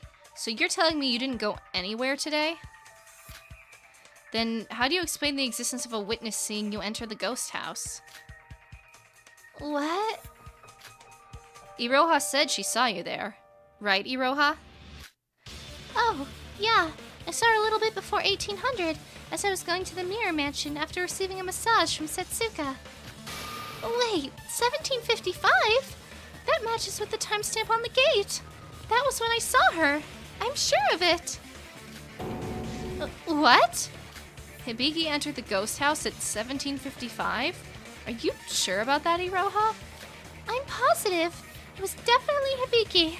She wandered about until finally entering that place. What are you talking about? I never entered there. What if it was Kanade? They're twins. She could have maybe... Oh, what if Kanade drugged Hibiki with, like, knockout stuff? Because she said she was in her room all day, right? Just like Sora. Maybe Kanade drugged Hibiki, stole her hair clips, because that's the only thing that differentiates them, and then went to the ghost house. And that's who Iroha saw. And that's why the clips were on the ground, too. Sneef, I never went there. She's crying. Perhaps Iroha mistook someone else for Hibiki. She is an idiot, after all. I don't want to hear that from the likes of you. Hey, say what you want about Mikado. He's not an idiot. Iroha's account has some validity, though. Part of her account was already told to us by her even before the crime happened. She was supposed to meet with Setsuka at the Mirror Mansion at 6. Considering both from a location and time standpoint, it does sound persuasive. Then, does this mean... Hibiki's the culprit? Why am I the culprit? No, I'm not. I don't remember anything. I just can't recall anything. I'm scared. Suka, help me. Sis, wake up. Setsuka's not here anymore. I know I'm the one who caused this, but maybe we should think about this a bit more. Hibiki's been tired ever since yesterday's motive reveal, and to make things worse, Setsuka is no longer with us. To comfort her, I'm not saying that my account is false, but the trial has just started, and I can't help but feel bad for Hibiki. You got a point, But you can't deceive the gate records. The crime did happen in the ghost house, allegedly, and by the gate records, the person who entered at 1755 is the culprit, and Hibiki is that person. Hibiki, if you're really innocent, answer us. What were you doing at that time? I don't know. I can't remember. I just can't. My. It seems we have a total ability on our hands. Well, I think we're pretty much done here. As Yuki said, the gate records are decisive evidence. She probably didn't expect her trail to be caught by the gate records. There's no doubt that she's the culprit. But don't you think she's acting a bit weird if she's the culprit? Sneef. Kanade, what do you think about this? She's your family. Do you think she's the culprit? To be honest, I figured this would happen since the investigation. What do you mean?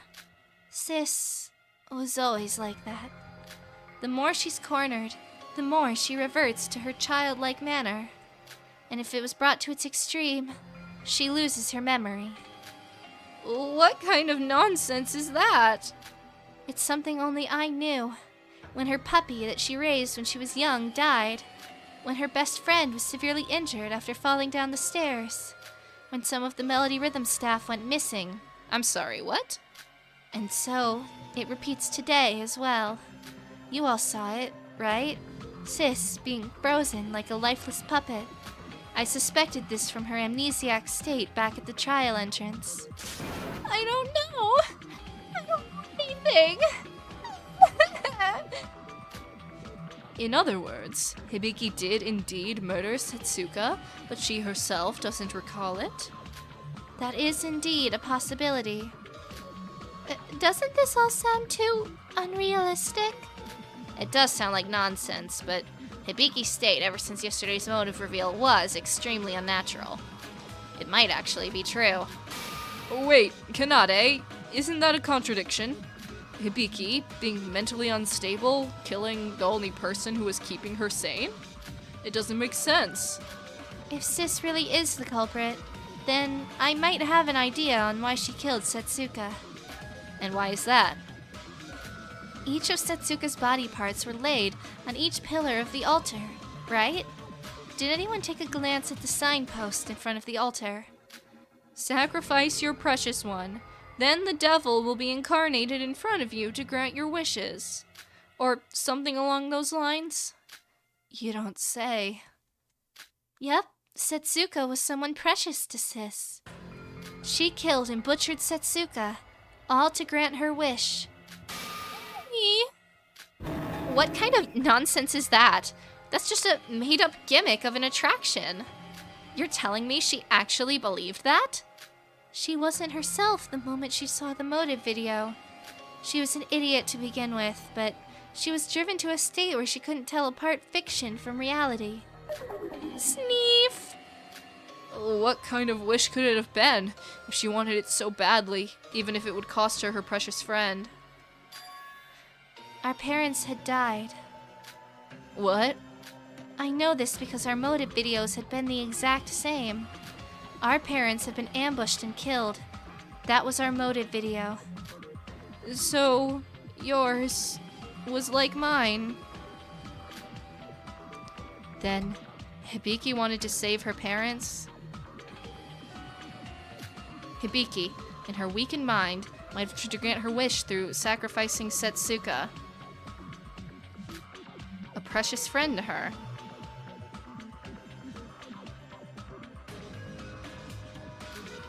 The trial hasn't ended yet, nor has the culprit been confirmed. But I at least know what my sister is like, and this is all based on that. Whatever happened, the fact is that my sis is the most suspicious one here is inevitably true.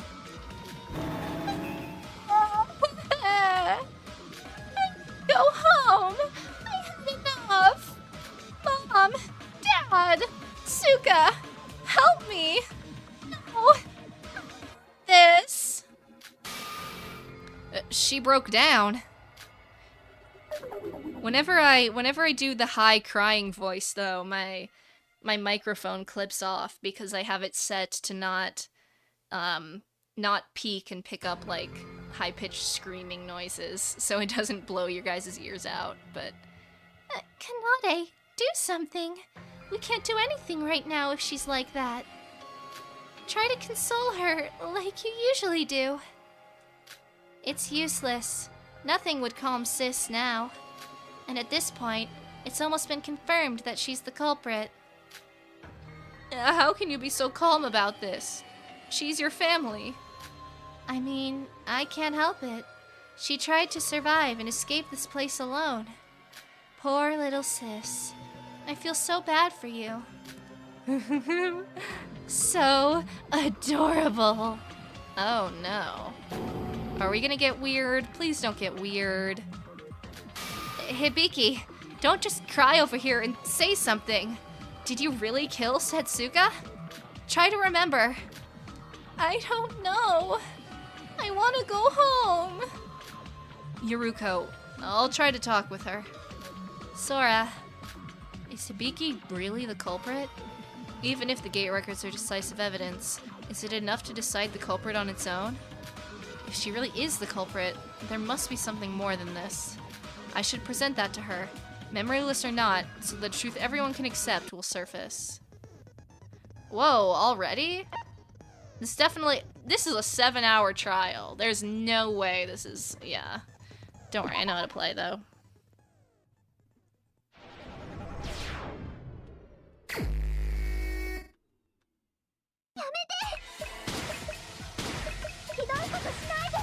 Wait, am I supposed to do blue ones or not? I think I am. Yeah, okay. Shit, what the oh my god. 1, 2, 1, 2. There is no feasible way. Okay, I guess I just have to focus on the... I guess I just have to focus on the ones I can actually get. Fuck. Why is this so much harder?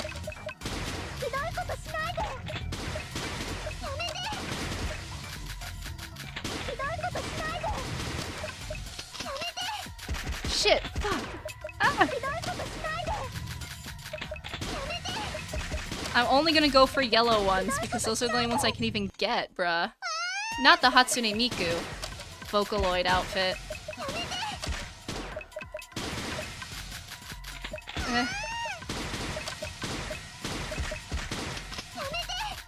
Come on, bruh!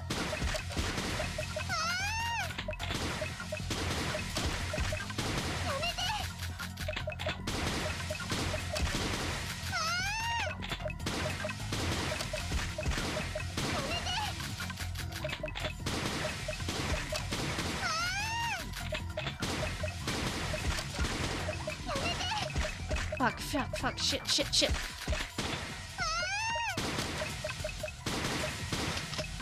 Two, go! Give me my bullets, bruh!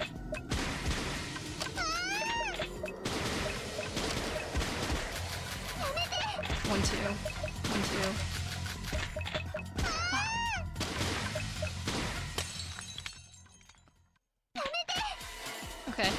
Okay. I gotta lock in so hard right now.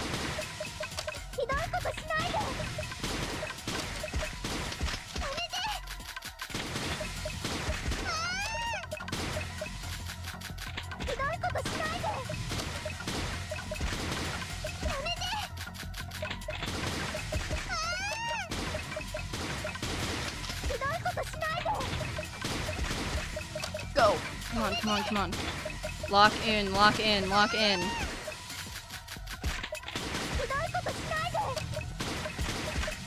Fuck, shit.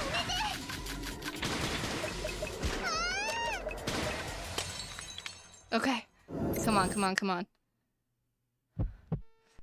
Dropped hairpin at the ghost house. Okay. Wow. Okay.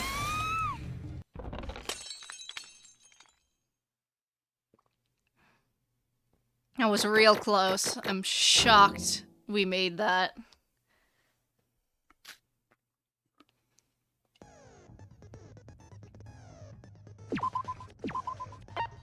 I mean, I never doubted myself for a second.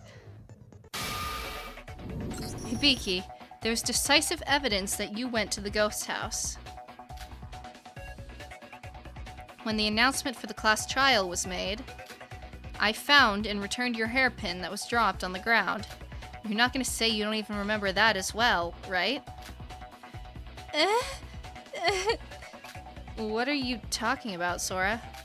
Hibiki's hairpin was dropped on the ground at the altar. At that time, I didn't think much of it and returned it to her immediately. Wait, what? Sora, you found Sis's hairpin at the ghost house? Oh, I see. Sora was the one who tied Hibiki's hair back up during the investigation. Wait, that's crucial evidence! Why didn't you mention this before? I didn't think she'd be the culprit at the time, and I just thought she dropped it somehow right then and there. Hibiki's hair was untied when Setsuka's body was found, right? But the Hibiki I saw entering the ghost house at 1755, she had her hair tied up. So that would mean she got her hair untied doing some business in the ghost house? Wait, but how could she not have noticed her hair being untied? And this still feels too forced, for the culprit to leave her belongings so easy to find at the crime scene? Too forced? Are you implying someone might have tried to frame Hibiki? I agree this result is a bit sloppy. Too many unanswered questions. But forced or not, there is an undeniable truth here. That this hairpin was dropped at some point in the ghost house. That my sister had entered the ghost house today. Memoryless or not, she definitely entered that place. But according to the gate records, and excluding Setsuka and Sora, there's only one person who entered the ghost house, and that person is the culprit. Thanks to Iroha's account, we've proved that Sis entered the ghost house. The hairpin evidence confirms this. That is quite undeniable indeed. I don't know. I really don't remember anything. Anyone, please, help. Right. Kanade's here for me. Kanade, help. I only have Kanade. Kanade's always by my side. Kanade! Help! Wake up, Hibiki! No one's on your side right now. There's no mom or dad, no Suka or whatever. There's nobody to help you right now. Stop being such a crybaby and admit it. This is too much evidence pointing to you as the culprit. Kanade? I don't want to do this either, sis. But with the hairpin and everything, even I can't cover for you anymore. You killed Setsuka. Me? I killed Suka? Why? Did I? Really? By those words, are you admitting that you did it? If what Kanade said is true, Hibiki should have no memory of that. That is why she's acting like this. If we could explain what happened in this case with reason, maybe she'd be able to remember her crimes and admit to it. Wait, if that's true, then Hibiki herself doesn't even know what she did. Can we really vote someone with that much uncertainty? A class trial should be run with the given evidence as the basis. If the suspect pointed by the evidence logically refutes, and there's no contradiction in that, we would need to find another possibility. But Sis didn't refute anything. There's really no other evidence to prove her innocence either. I might have killed her. I don't have any memory. Ever since this morning. Maybe, with the motive and all, I might have killed Suka. Like Kanade said. No! Sis. I guess this is the end, right? Well, this feels like it ended too quickly. So true.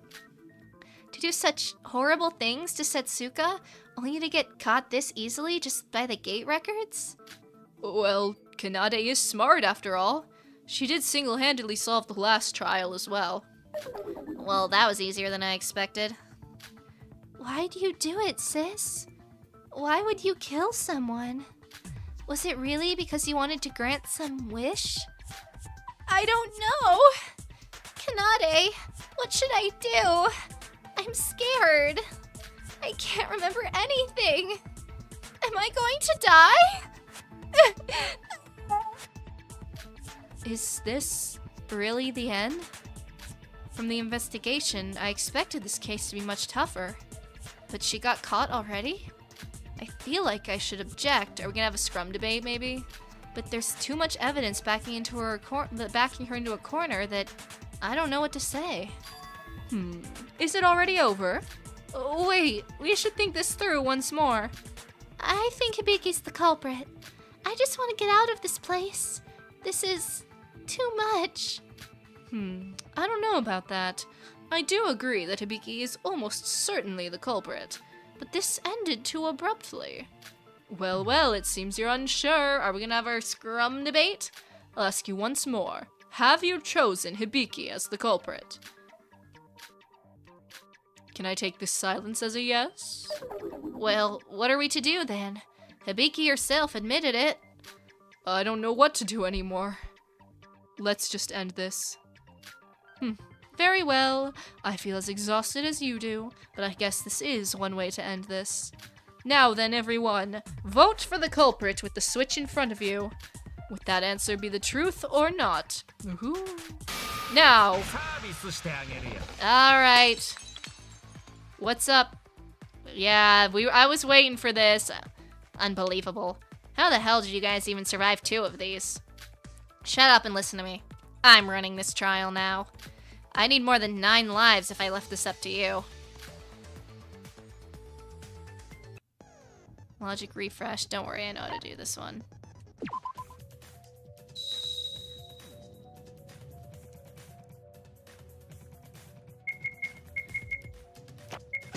Oh, okay. Yeah, I can't read these, but we're gonna. Ah!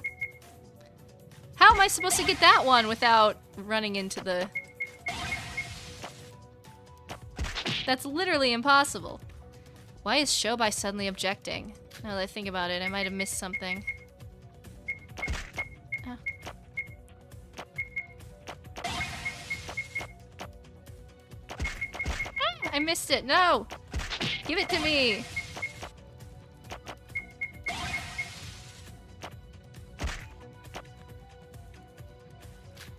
I know, I'm missing the... I missed one of the bullets.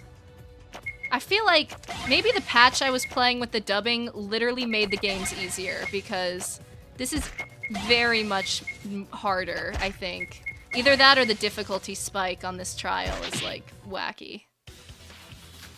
Unknown plastic bag, pool gate records. Is it the pool gate records?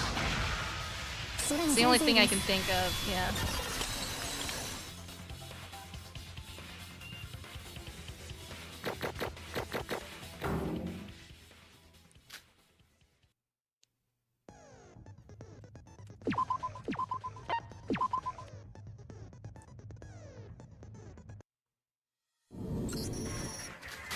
What's up with you?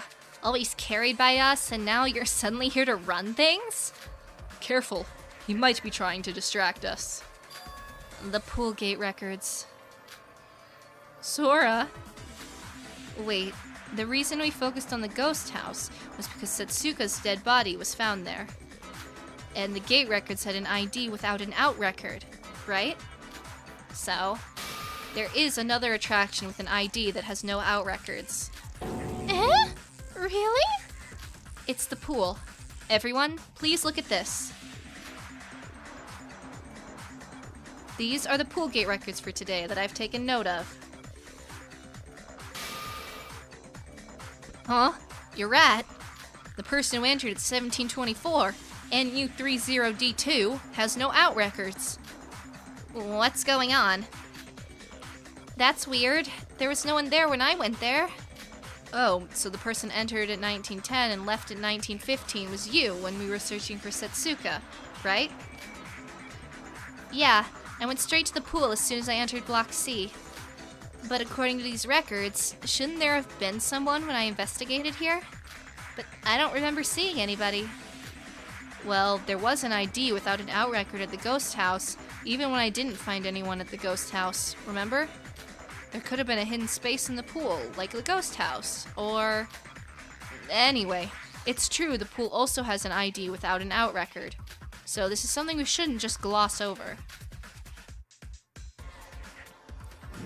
Sorry, I knew it was suspicious, but Hibiki's reaction was so convincing, Huh, so you knew about this. Have you lost your mind? You knew this and let these idiots choose that brat as the culprit? I could say the same about you. Why are you suddenly helping us? She's right. You always make fun of us. You know, I'm a guy who tries to live his life as efficiently as possible. I cannot allow any damages or any loss of resources with every action. If a problem can be solved without my effort, why even bother? But look what happened here when I left this in your hands. We're about to fail the trial, and you're gonna cost me my life. All my efficient philosophies are worthless when I'm dead, right? My own life is more important than any... So what? How can we believe you? Shinji, wait. Let's just let him do whatever he wants to do. Are you sure we'll be alright? Shobai is the literal definition of self-centered. He only cares about himself. For him to act like this probably means that we're wrong. To be honest, I felt something was wrong even before Shobai brought it up. Shobai, by us failing the trial, are you implying that Hibiki's not actually the culprit? Of course. Why the hell would I be talking like this if I wasn't? Be grateful. You were all just saved from certain doom. But don't worry, you can all pay up big time after this is over. What's up with that attitude? You think you're smart? Our Kanane is much smarter than you. And the smartest girl here didn't even check the gate records of the other attractions? We're even more fucked than I thought. The pool gate records? Of course I checked them. Huh. And yet you didn't object to all this? Whether the pool has an out record or not, the body was still found in the ghost house. Is it a natural procedure to focus on the crime scene where the body was found? That reminds me. What? I'm terribly sorry for interrupting, but I mentioned this to Sora, right? That the pool today was closed during the daytime. Does that have anything to do with... What do you mean by that, bro? Well, around 12 in the daytime or so, I went to the pool to take a break and work myself out. But it was sanitation time, so I ended up just coming back empty-handed instead. Pool sanitation time? There was a small sign in front of it. It said not to enter, and if you did, you'd be punished by the school rules. Wait, I never heard about that. I guess I forgot to mention this, but the pool in Setsuka Land does go into sanitation once every week. Satsuki Land, sorry. During this time, all the water in the pool is drained, and there's a lot of chemicals involved. Well, if Monocro's backing it up, maybe the culprit didn't make it up? But... So, we keep everyone out. I don't mention the violating the rule part. Someone might just barge in and get in danger. Well, I guess no one would risk their lives to enter there. But that's most... Okay, never mind. That's most confusing. I recall that today was not the day for pool sanitation. Oh, I shouldn't say this. A teacher should stay out of a class trial. What? So that means there was a picket even though it wasn't pool sanitation time? I was right. Never back down, never what? Now do you get it? That was put there by the culprit. Clocked it immediately. Why do such a thing? Simple. They had some very important business in the pool that required nobody coming in. In other words, Setsuka didn't die at the ghost house, but rather at the pool! Who said it? I said it. I am on fire this trial. Is that what you're trying to say, Shobai? Yeah, you were all wrong, and that girl's been spouting nonsense. Shobai, wait. I understand that the pool also had an ID without an out record, but that alone doesn't disprove that the ghost house isn't a possible place where Setsuka died.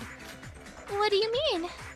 He's saying that Setsuka could have died in either place, but Setsuka couldn't have been in two different places at the same time. Shut up. I'm gonna explain why the murder couldn't have happened inside the ghost house. You, albino, pull out the gate records of the ghost house again. Don't order me around, though I will show the records. So, by your little theory, the person who went out at 1757 is Setsuka Chibukuro, right? Because only that ID has no out record. And in the WN, whoever entered at the 1755 and left in 1942 is the culprit. So that would mean, at least up until 1757, Setsuka was alive. The culprit left at 1942, so she had most 1 hour and 45 minutes to do everything she needed to do. Why do we keep calling the culprit a she?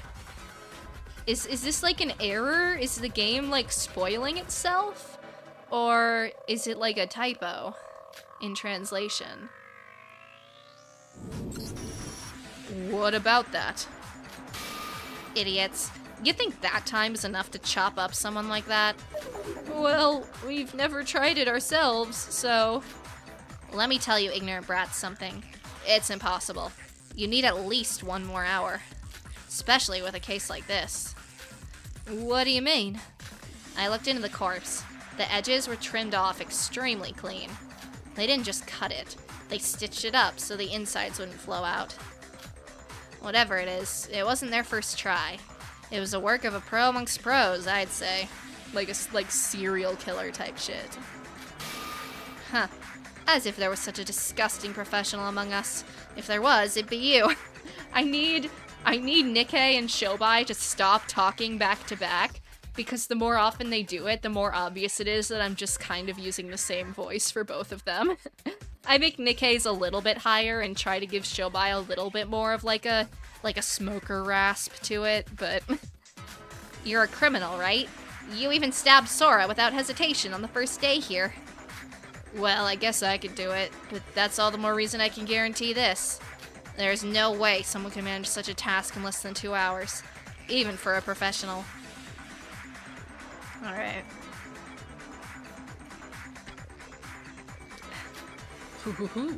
If anyone else said that, it would have sounded like nonsense. But coming from Shobai, a criminal on active duty, my, do you know how to persuade someone? Well, I entirely agree with you. It should be tough with just the dismemberment, but the crime doesn't end there. The culprit needed to carefully put each body part on the pillar, create some room behind the folding screens, and, in case someone enters, turn off all sources of light. And, in fact, Sora did enter there. And turning off the lights is the final step.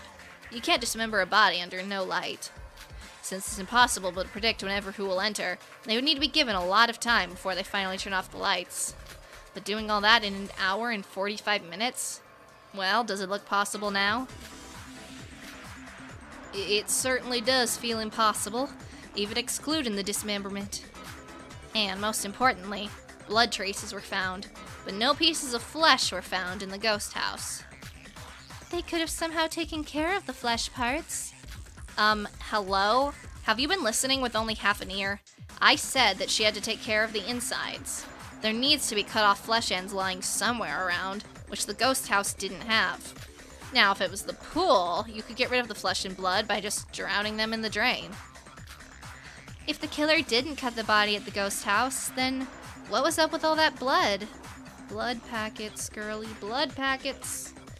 Oh, hold on. Dang it, I didn't charge these. Okay.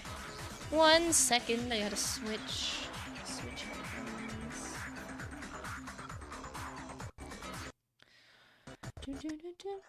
Ah! Okay, please. There we go. Ah, shucks. My audio's a little funky. Sometimes it does this when I connect my devices. 1 second here.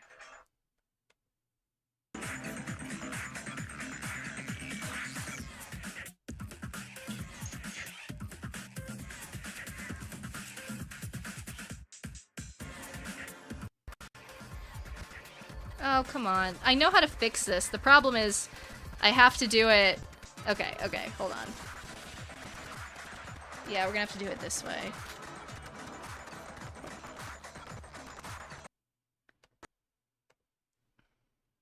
Turn that way down.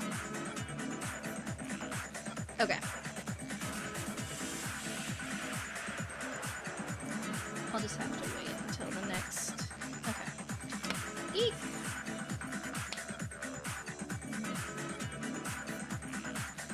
Okay.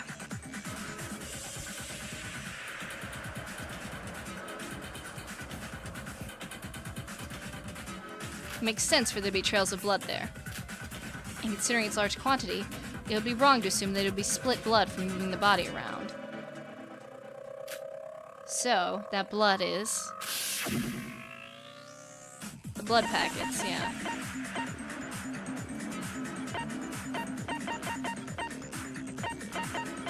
Where are those? Well, or no, did Teruya say? Yeah, okay, Teruya said it. The blood packs. Maybe the blood isn't from Setsuka, but the blood packs in the infirmary. The blood packs from the infirmary? But we don't have any proof that anybody used them. Wait, I know. I saw them disappear. I told this to Sora, right? All the blood packs had disappeared just this morning. Yes, because of Teruya's account, this is a sure possibility. Wait, you even checked the infirmary items? I believed that this was something only I could do, so I was gonna try and cover as much ground as possible. Teruya, if you had noticed the blood packs being taken, you should have at least told us that. Do you really not trust us that much? Huh? Wait, did something happen between you guys? We can talk about this later. That isn't the focus right now. What do you think, Shobai? Well, what do you mean, what do I think? Of course that's what happened. Though I didn't expect there to be a freak here that keeps records of all that. And there was a bunch of empty blood packs thrown away near the ghost house. All the blood in the ghost house is fake. A small performance by the culprit. Then why go through the hassle of... To divert our attention to the ghost house. And sure enough, we were all focused on the ghost house until Shobai stood up. Like Shobai said, even when we went over last time, and about the fact that the place the body was found isn't necessarily the place the person was killed. The shock factor of the scenery of the ghost house was enough for us to gloss over that. If they had put that much effort into the ghost house to make us think the ghost house was where Setsuka was killed, it means that the actual crime happened at the pool, not at the ghost house.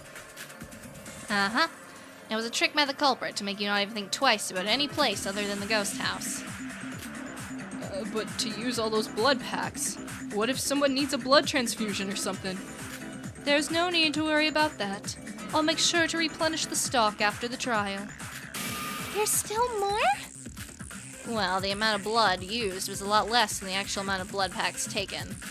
You call that a lot less? Let's just leave it at that for now. Maybe they miscalculated the amount of blood they needed. The important part is the crime happened at the pool. You all got that part, right? Well, the only attractions that had IDs with no out records were the ghost house and the pool. And we just discussed the fact the ghost house couldn't have been the place where Setsuka died. If you guys had something called brains, maybe I wouldn't be doing this much work. When did Shobai become the MVP of this trial? That thing is smart, after all. Probably even more so than Kanade. It's so unfortunate it only uses it for selfish gains.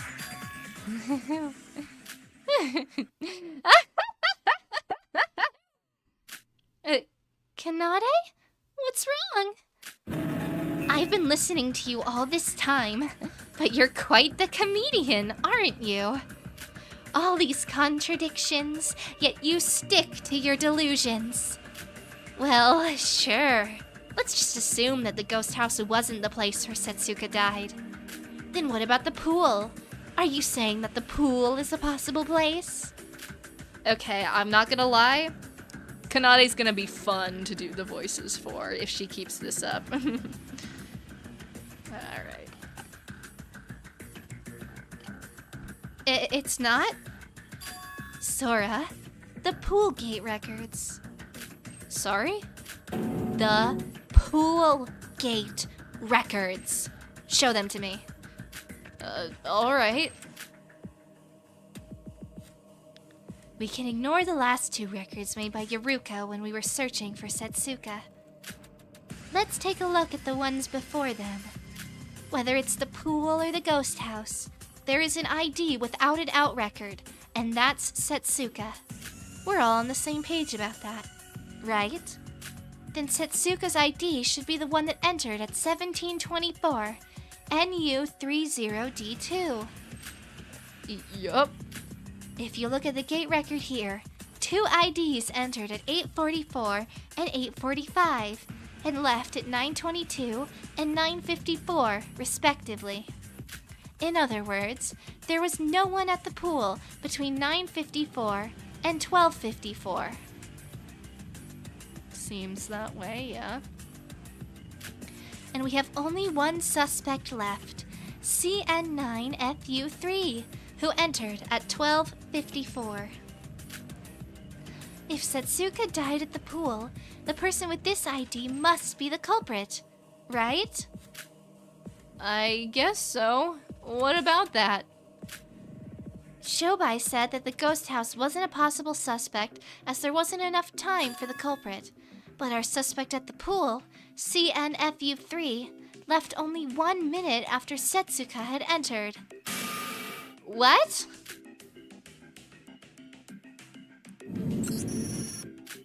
Now, a quote from your own words, Shobai. Idiots.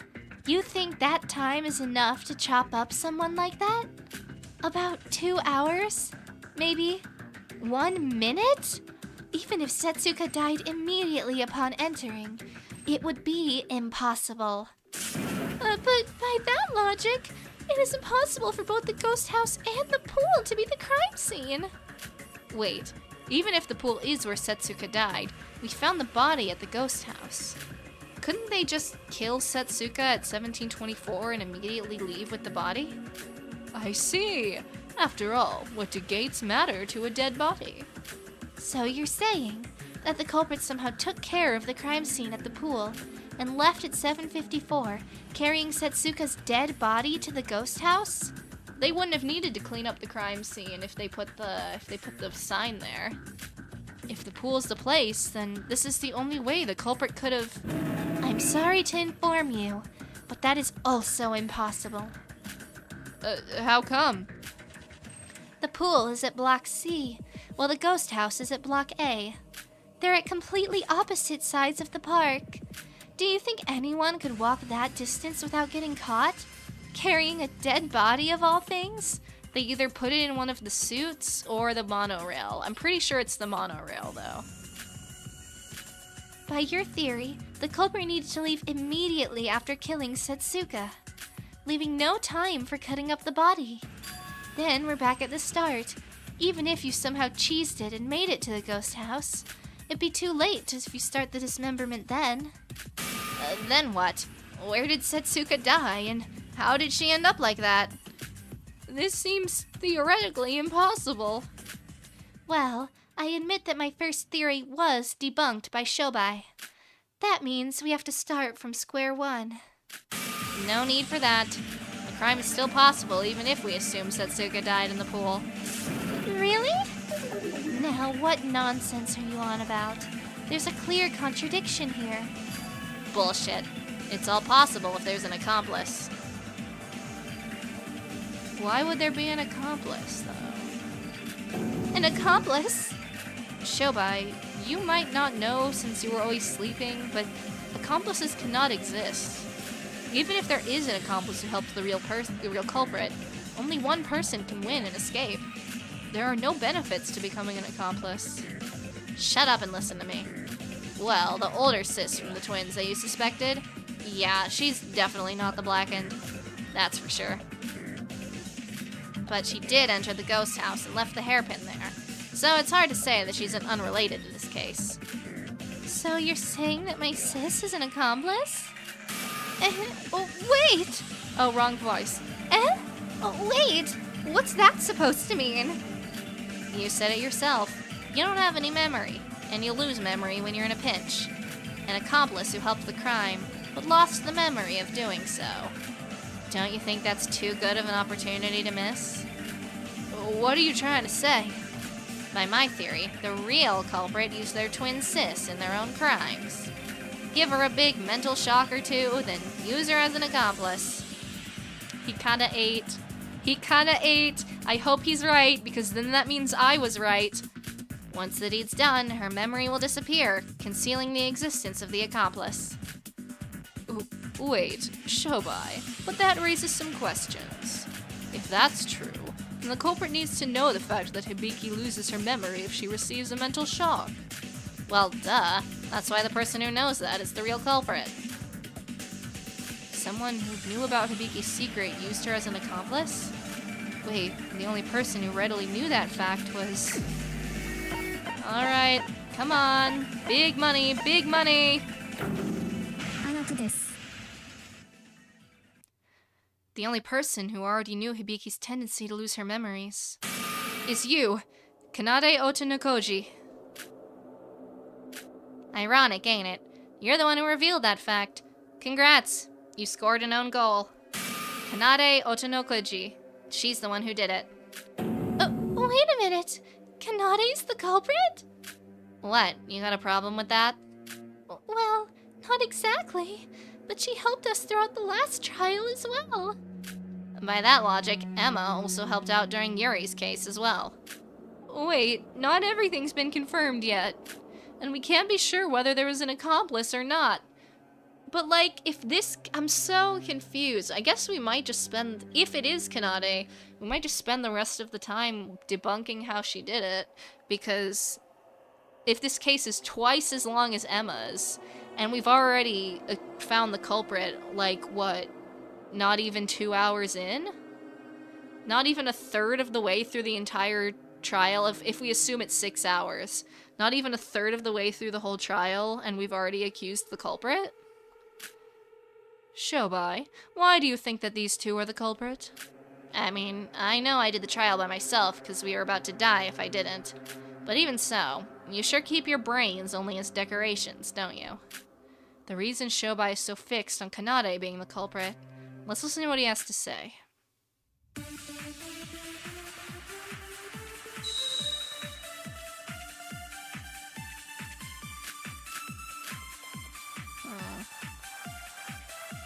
Abdomen bruises missing. Well, there's a lot of reasons to suspect. But first was the state of the corpse. Might be this. The state of the corpse? The dismembered corpse, you mean? What do you think was the cause of death? It's definitely gotta be bruised corpse. Huh? I thought it was dismemberment. We didn't know about that yet, bro. The file didn't mention the cause of death. The file said something sharp was the murder weapon. So perhaps she was stabbed by a knife and then dismembered. And then she'd have some traces of being stabbed on her body. Was there none? Every body part was checked, yet there wasn't traces of trauma on the body. Okay, it's the missing abdomen. Then how did Setsuka actually die? Okay, yeah, every part. We didn't check the abdomen because we couldn't find it. Okay. Skip. There we go. No, that's wrong.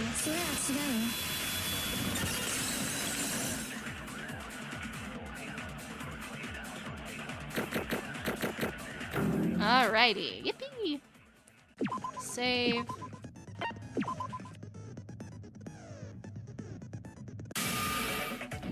Wait, Nikkei, did you say we searched through every body part?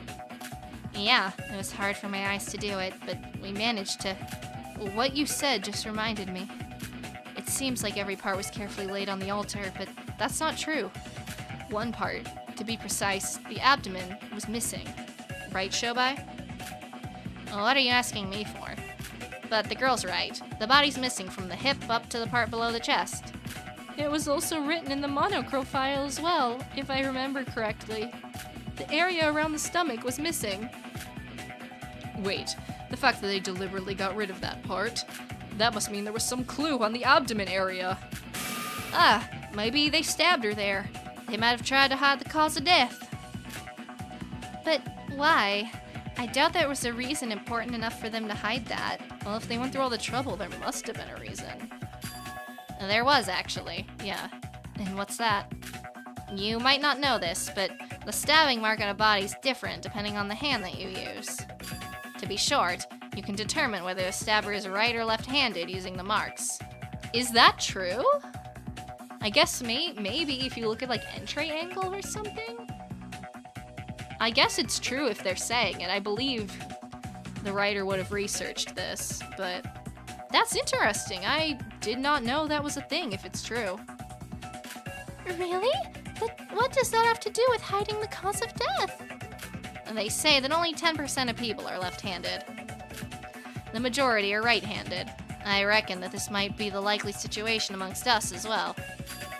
Now, what would happen if the mark indicated that a left-handed person had stabbed the missing abdomen? You're suggesting the culprit is left-handed? Kanade, I'm asking this just in case, but what hand do you usually use? Even if she lies here, we saw Kanade play the guitar earlier, right? So if we can recall what hand she was playing the guitar with, then we could figure out what handed she was. My left hand. Bingo. That was amazing. It's not concrete proof, but it's a theory as to why the abdomen was missing. You thought of all that just from the missing abdomen? How in the world does your thought process work? There's one thing I would like to ask Shobai. How did you know that Kanade was left-handed? You did suspect her based on the fact the culprit was left-handed, right? Well, because she played guitar. That girl did some performance thingy on the second island, right? In front of the shrine. Yep, same wavelength. The guitar she used was left-handed. You remembered that from that long ago? Wait, maybe all this time, were you just pretending that you weren't interested in us? But in reality, you were? Don't make me laugh. You might be under the impression that you finally solved the case with your incredible intellect. But if we're talking about lefties, there are plenty of people here who are left-handed beside me. Like Iroha. Oh, wait, me? And how did you know I was left-handed? Wait, that doesn't matter right now. You always gripped your pen with your left hand, right? How could anyone miss something that simple? And Shobai, you still haven't solved the contradiction of the gate records. You need to move the body from the pool to the ghost house in Block A somehow. Even with the inclusion of an accomplice in the crime, that's still impossible. I'm so sorry, Missy, but it ain't quite the case. What? Did you really think I'd suspect you just from the stabbing marks? This is just... That is such a crazy stretch that he came to. That they hid the abdomen because the culprit not only knew that left-handed and right-handed people stab differently, which to be fair, Kanade probably would know that. But to go out of your way to hide the abdomen so that no one else could tell is crazy work. But even then Shobai, just from the fact the abdomen was missing, immediately came to that conclusion. Is crazy work from him. I just tried to come up with a reason the culprit had to go through the hassle of getting that part. Then how did you solve the contradiction of the gate records? I'll go over them now. What do you think the actual reason this contradiction occurred from both the ghost house and the pool in the first place? Well, an alive person must use their handbook in order to go through the gate. But since Itsuka couldn't do that as she was dead, only the in records will get recorded. So when we ruled out places without any suspicious out records, only the pool and the ghost house were left. Think about that once more. Only a virtual ID gets saved on the gate records, right? You all assumed that ID was Setsuka's just because it had no out record. So what?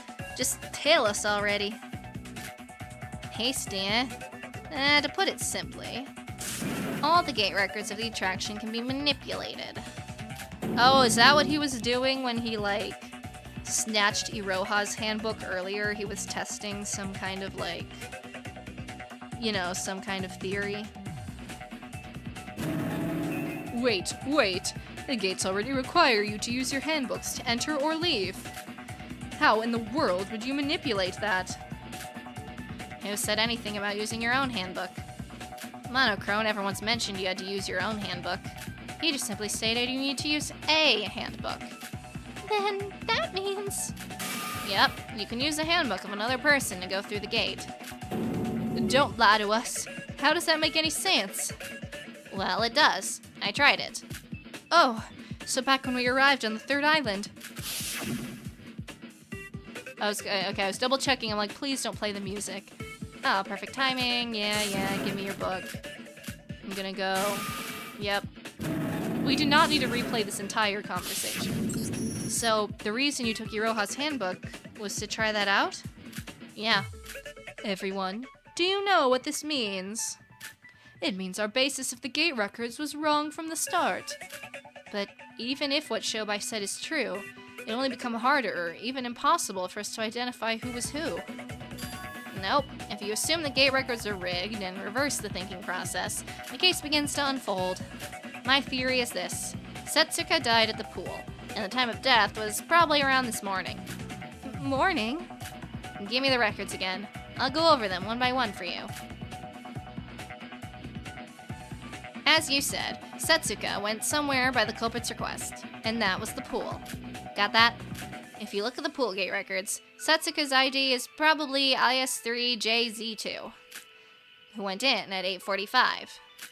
DJ6SK7, or should I say Miss Kanade over there, entered 1 minute ahead of her. But that would mean Little Miss Sis left at 9:22, only 40 minutes to spare. And that's when the accomplice comes into play. I called out the twin sis as the accomplice, remember? 9:22 is exactly when she entered the pool, using the handbook of her little sis. What's going on right now? I didn't quite understand. Me too. Oh, I see. Kanade have her sis hand her sis, who was waiting outside, the handbook from inside. The gates only check if a human being passes through them, so objects do not matter. The little shit was shown the corpse by the slightly littler shit. And just as we were told, she receives a mental shock and loses her sanity, becoming the best crime tool ever, an accomplice that loses her memory. After that, the littler shit left the swimming pool at 9:54, setting up a pool sign so that no one will enter. Wait, what? I thought the out record at 9:54 was IS3JZ2. Wasn't that Setsuka? According to this theory, she would have already died by that point. Now that it's been confirmed you can use a handbook that belongs to another, that would have been Hibiki using Setsuka's handbook. What about after that? The littler shit came back at 12:54, carrying the tools needed to dismember the corpse. She used her own handbook this time. After spending about 5 hours cutting the body up, they both left at 17:24 and 17:25 with the body pieces. They probably got rid of the sign at that point. Little shit throws the sign over the gate at 17:24. And the littler shit puts the sign back in the swimming pool and leaves at 17:25. It's as simple as that. Here, they can use their own handbooks this time. Now, what do you think will be the end result of the gate records if we follow these steps? The end result? Well... Oh! Hibiki used Kanade's handbook when entering the pool, right? And since Kanade's ID already had an in record, it would show an out record. So, when Hibiki left through the gate, the resulting output would have an in record. I see. So that's how the pool had an ID without an out record. If we apply Shobai's theory, the actual reality of the pool gate records would be like this. 8:44 and 8:45. Those two records here would be from Kanade and Setsuka, respectively. The out record at 9:22 was Hibiki using Kanade's handbook to enter the pool. The out record at 9:54 was Kanade using Setsuka's handbook to leave. And she entered with her own handbook with the tools at 12:54. Took her 3 hours to get tools? Dang. Finally, after she dismembered the body, both she and Hibiki left at 17:25 and 17:24, respectively. Here, even though Hibiki was already inside the pool, this was the first time she used her handbook on the gate, which resulted on an in output. Thus, the ID without an out record, NU30D2, was not Setsuka, but actually Hibiki.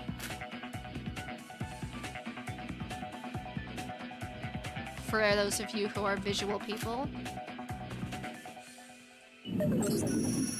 It's getting a bit complicated. Could you give me a simpler explanation? Sora's explanation was simple enough. You couldn't even understand that? Well, she is an idiot after all. But, wait, I get that you're assuming the culprit used the time between 12:54 and 17:24 to dismember the body. You would need ample time after all. But it took 3 hours from the culprit to return to the pool from 9:54 to 12:54. Yeah, that confused me as well, as I pointed out. And do you think it would take 3 hours for me, the culprit according to your theory, just to find the dismemberment tools? Who cares? The signpost would have kept anyone out of the pool anyway. You had loads of time to spare. Iroha, you said you saw Hibiki enter the ghost house a bit before 1800, right? So that must have been at 17:55, where they arrived from the swimming pool. It must have been then that the twins moved the corpse to the ghost house. After all, the body was actually found there. But how? Come again? I told you this before. How would you move from block C to A without getting caught? The monorail, doy. The only thing Shobai deduced is how the gate records can be explained, and how the murder could have happened in the pool. Even he doesn't know how the body was moved. Right? He's gonna be like, yep, I know. She definitely has a point. The corpse had the head, body, both arms, hands, legs, and the feet. 10 pieces altogether. How would you manage to move them without getting caught? The first ever record of someone entering the ghost house was 1755. Since we have Iroha as a witness, we can surely say that it was Hibiki who entered at the time. But, by Shobai's theory, the culprit left the pool at 1755, leaving only 30 minutes to move the body to the ghost house. But now that we know there was an accomplice... Excuse me. It would take half the time and effort to move all the body pieces, right? So each carries 5 total pieces? Do you really think that's possible? I'm sorry. Maybe they had some sort of bag they had the corpse inside. You know, the ones in movies and manga. A corpse bag. And what if someone finds you? How are you going to explain it to them? What if they open the bag or something? That really is the main problem. Forget the time constraints. You need to stealthily move the body without getting caught.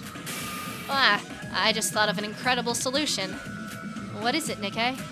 The monorail! We have the monorail that goes each department in Satsuki Land.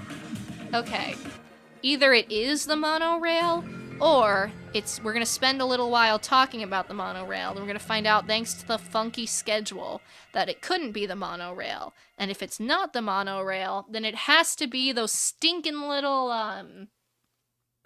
those dolls. Because didn't the dolls go from, like, A to C or C to A? Yeah, the dolls go from C to A. They totally used the dolls. I think the monorail is a red herring. If they use that, it would take around 5 minutes from each department to department. And, as a plus, you wouldn't be seen as well. Oh, that's right. The monorail. Sure, you can use the monorail to move without being seen, and save time as well. But was it really possible for the culprit to use the monorail? I gotta look at the schedule. Yeah. Nikkei, I'm afraid that's impossible. How come? It's definitely a possibility. No, by the theory we're going with, the culprit must have moved the corpse between 1725 and 1755, but the monorail was down. If you see the monorail timetable, you'll quickly see that the monorails weren't active during that time. What? Really? Monocrow did say that the monorails were only active every other hour. That's probably right. I was at Satsuki Land early for the 1800 parade, but I don't recall seeing any monorails pass by. Monorail. Yeah, that's right. Newsy, you've said it. She used the monorails. What? But didn't Sora just say, shut up and listen? First, she leaves the pool at 1725 and moves the pieces to the Block C monorail station. This shouldn't take long, right? She'd be moving within the same department. She then leaves the corpse there and uses Setsuka's handbook to call out Airhead Girl to the Mirror Mansion. Then the older sis moves to the ghost house at Block A, deliberate to be seen entering the ghost house by the Bubblehead Girl. She did it on purpose. Why do such a thing? Probably to accuse Hibiki as a culprit in the trial. And we actually did so in the beginning of the trial, based on Iroha's account. Wait, why did you all think of me when you heard Bubblehead Girl? Oh, sweetie. I mean, you are bubble-headed after all. Mikado, why are you picking on Iroha? Why don't pick on someone your own size, you worthless criminal? Go kill yourself! Dang, Yoruko. My broken heart! Would you shut up for 1 second? I'm trying to focus, damn it. First, at 1755, the older sis enters the ghost house to cut the fuse and put out the fire and make the ghost house dark. Next, she has to hurry, because there's another gate record only 2 minutes after she entered. Since she used Setsuka's handbook when she entered, she used her own when leaving the place. This way, 2 in outputs get recorded, and she leaves no sign that she ever left the place. Y'all saw the parade together at 1800, right? The littler shit goes to see that, while the little shit goes to the Block A monorail station. The monorails start moving at 1800, so she rides it from Block A to C, and carries the body parts back to Block A through the monorail. This way, you'll be able to solve both the time and stealth issue. Amazing. It looked to be impossible at first, but now we have a clear grasp of what actually happened. And so, what next? Continue. And there's not much left after that. hide the body parts somewhere near the ghost house, and after confirming that white hair over there left in 1936, go inside the ghost house with the body. Here, are you again use Setsuka's handbook at the gate. Since they used Setsuka's handbook when first entering the ghost house, this time the resulting output would be an out record. Exactly. Everything left is simple. Set up the corpse on the altar and create a pool of blood using the blood packets. And then it's finished. The newly reformed ghost house, now with an actual corpse. Now, the ghost house gate records until this point can be summed up to this.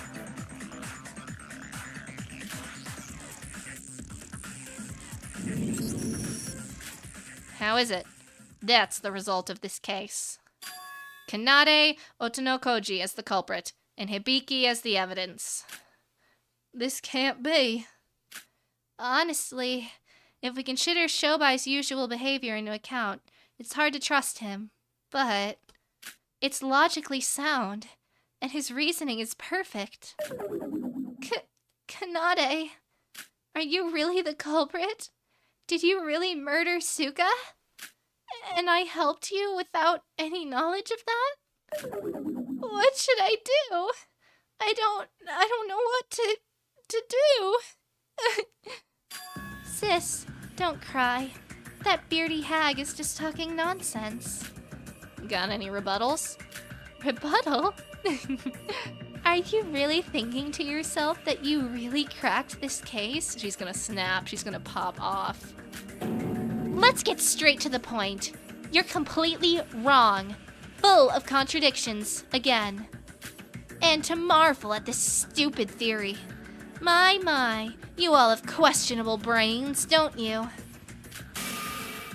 What? What part of it is a contradiction? As much as this theory has holes like it's switched cheese, the main problem are two big contradictions. Shobai, you told us that after leaving the pool, we left the body at the station and used the monorail to move to the ghost house, right?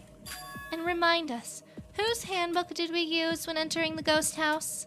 He said it was Setsuka's. And you think that's possible? Isn't it possible? The culprit must have had her handbook ever since she was murdered.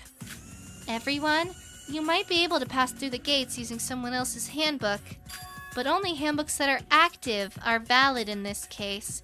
You cut off her hands. I don't know. You could have kept it. Shobai? Shit. You're right. I made a mistake. I see. Even if you have Setsuka's handbook, only Setsuka herself can turn it on. Why does that matter? We had the same issue with Emma, but she used Kokoro's fingerprints. No, bro. That was possible because Emma cut and kept Kokoro's finger. Shobai specifically said the culprit left the corpse at the station. According to this theory, you would never be able to turn Setsuka's handbook on at the ghost house. Good point, actually.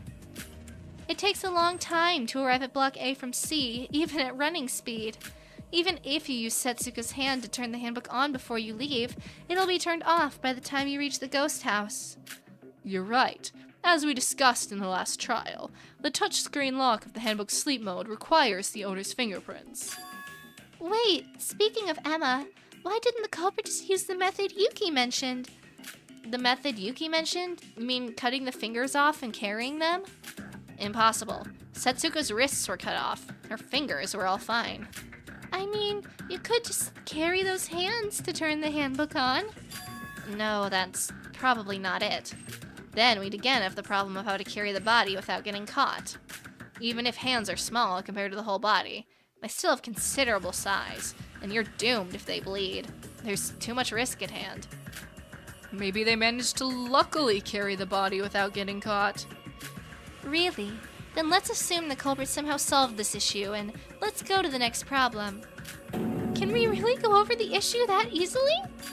Well, actually, we have a much bigger problem here. Shobai said the culprit hid the body parts near the ghost house to wait until Sora left the place. And may I ask you where that place is? How in the world can you find a place to hide 10 body pieces? In the fireplace, probably. They they were in the bags in the fireplace. If there was a pile of body parts near the ghost house, anyone would have noticed it. Because the fireplace was out, and Sora straight up said, like, wow, it was really hard to see this with the black bag, even with the lights on. It would seem unnatural if you hid it all inside a bag. But if you hide them separately, it would take time for the culprit to gather back the pieces. You're not really gonna say the culprit also managed this through luck as well, are you? Well, if you are, we have our trusty Sora. She searched every nook and cranny near the ghost house. Right, Sora? Oh, yeah. I searched not only the inside of the house, but also the outside as I was leaving the place. If there was a corpse hidden near the ghost house, I would have noticed it right away. No, wait, maybe it's not the ghost house. Hide it somewhere other than the ghost house? Poor old Shobai. But we searched every other place as well.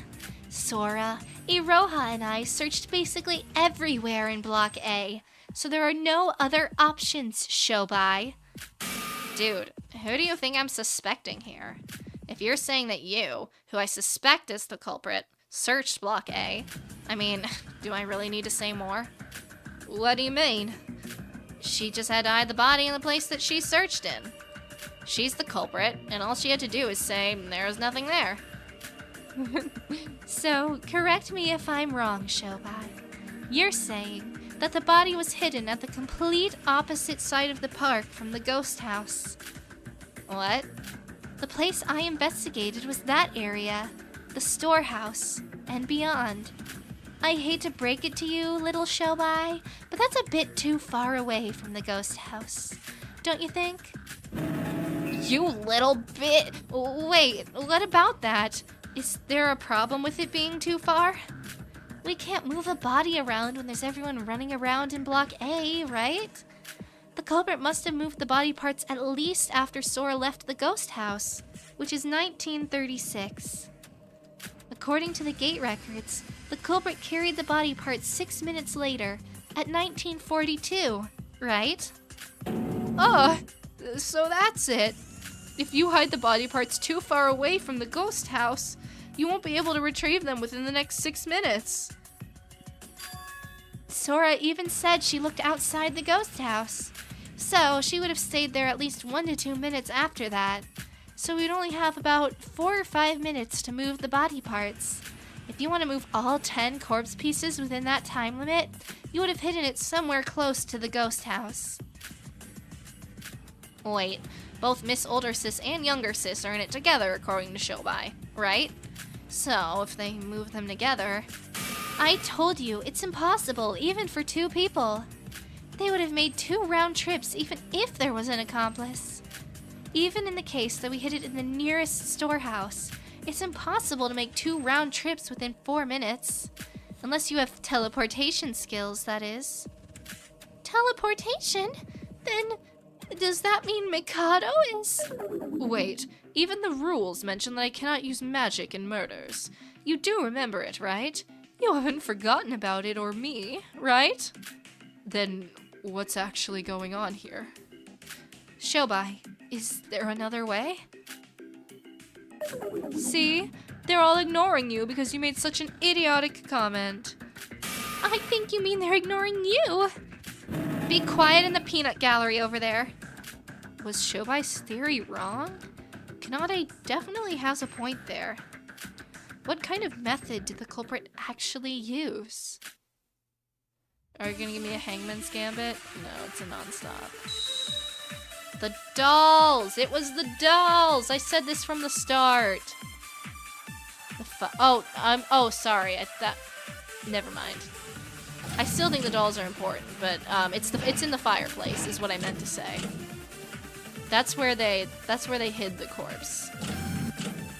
Then I guess Shobai's theory was wrong.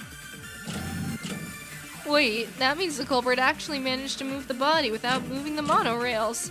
The only method to do so is just hope for the best and not get caught. I guess that's the only solution we have now. But the gate records were rigged, right? In that case, the culprit stayed for 2 minutes inside the ghost house between 7:55 and 57, so they hid the body and cut the fuse during that time. It would still make sense. Sora might have missed the corpse as it was dark inside. After all, there was no other possible time the culprit could have caused that blackout. Let's try to find... It's no use trying to think of another way. Impossible for the corpse. That's not the right statement, okay. What are my other... It's the fuse box. It's the fireplace, for sure.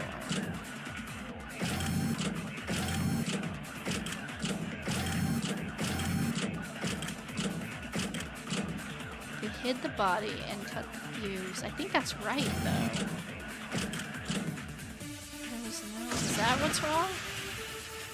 No? Shoot. There's only 3 statements. This has to be right. I'm just confused on the wording. Okay, I guess I'm wrong. I guess it's not the fireplace. Alright, I gotta reconsider then.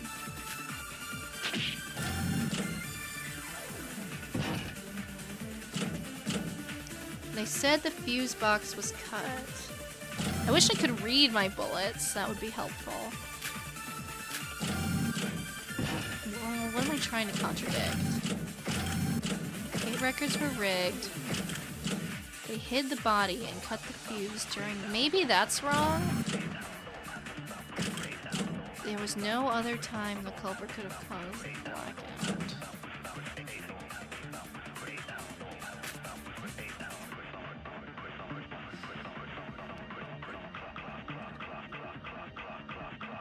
Is that true?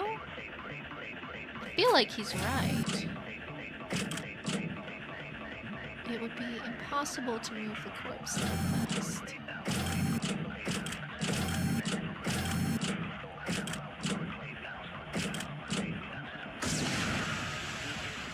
Damn, okay, no. Then it's gotta be the fuse box, right? Okay. The question is, do I use it on Nikkei or Mikado?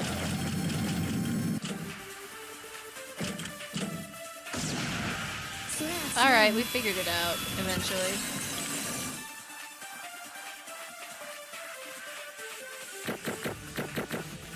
Not my greatest performance on that one, but it's fine.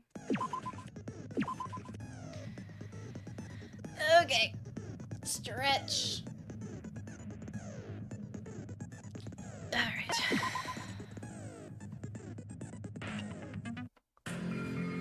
Nikkei, I'm afraid that would be impossible. Why? I get that you have barely enough time, but if you move at full speed... Sora's right. 2 minutes is far from enough when you're trying to hide 10 body pieces. And more importantly, the ghost house fuse box is the problem. They opened it to cut the wires, remember? That means they had to visit the innermost part of the ghost house. The fuse box is located just beside the entrance to the altar. And the altar is located innermost in the ghost house. Just going to and fro would take up all the time. Maybe there was a secret passage that only the culprit knew of. Is my internet doing okay? Where's the stream? Okay, no, stream health is fine. Disease.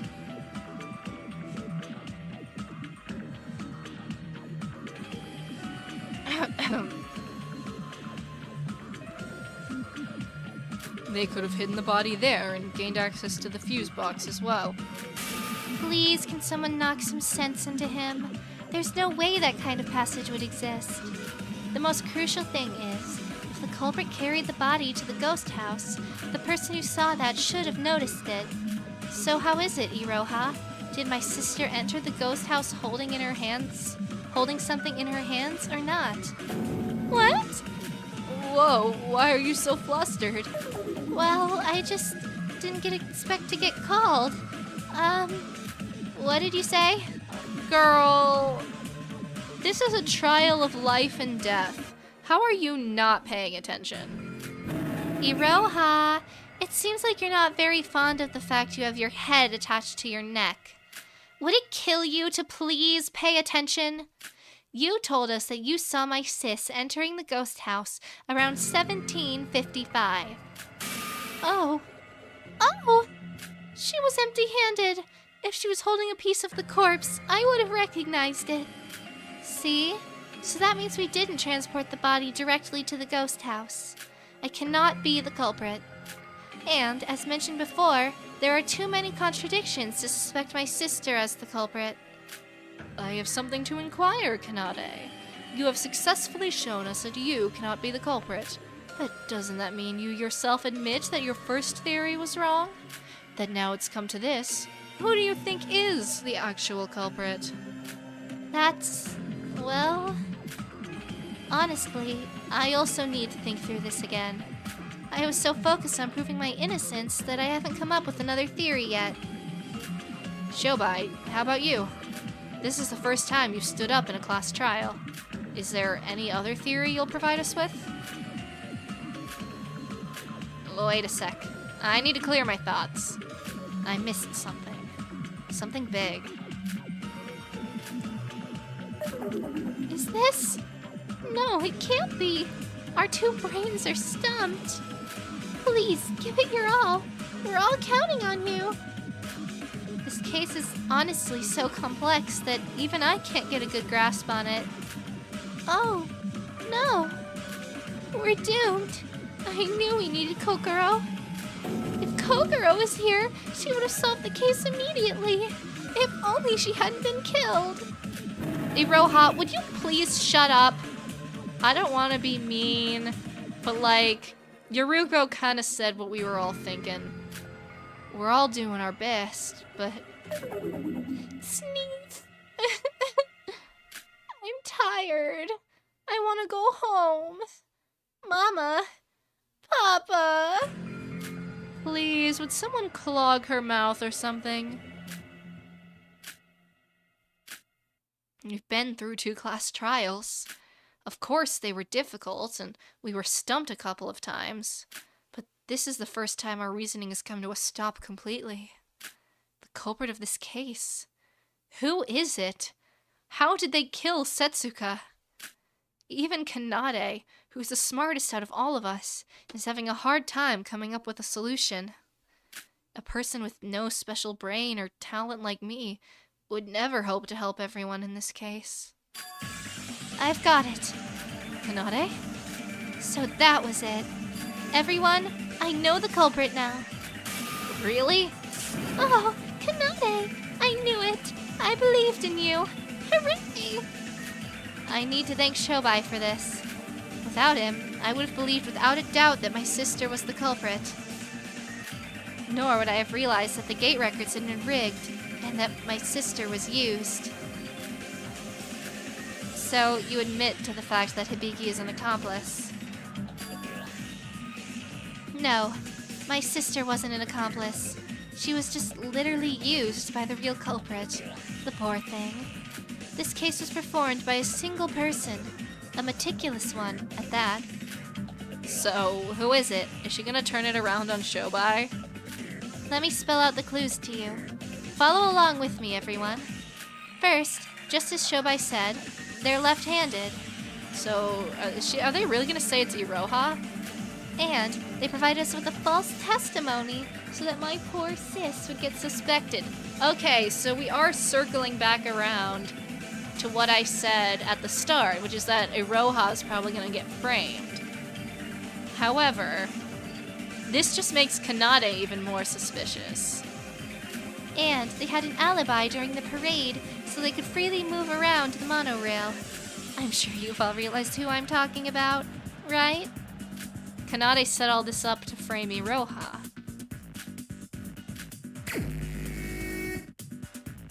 Alright, let's see.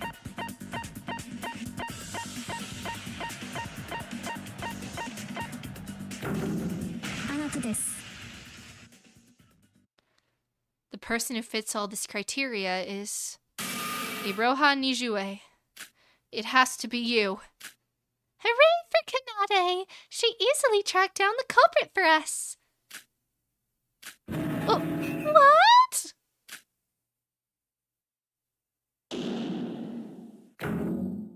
suspended.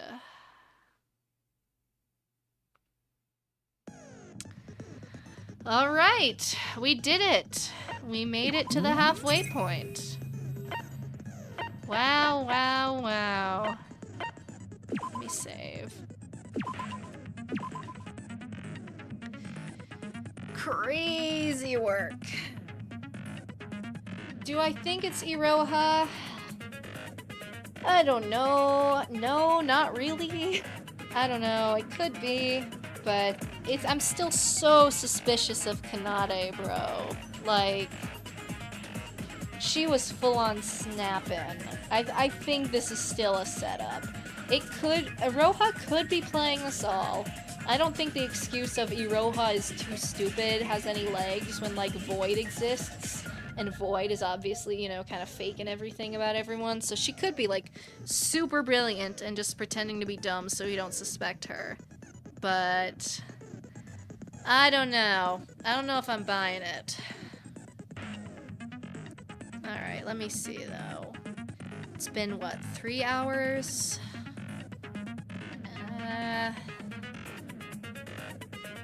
We're probably, like, halfway through. Yeah. I gotta think about it. I don't know if I can push to finish it tonight. Because we went super long yesterday, too, you know? So I'm thinking, because it'd probably be another, what, 3 hours?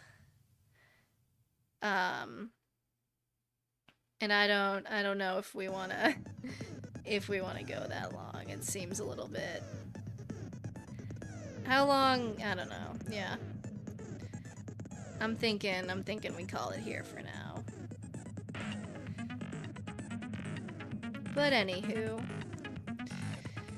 let's move. I'm not gonna do the tier list because I only do that when, yeah, no, we're not finishing it. I'll move over to the tier. Oh, we're not doing tier list because I only do that at the end of the chapter. So let's go ahead and move over to chatting.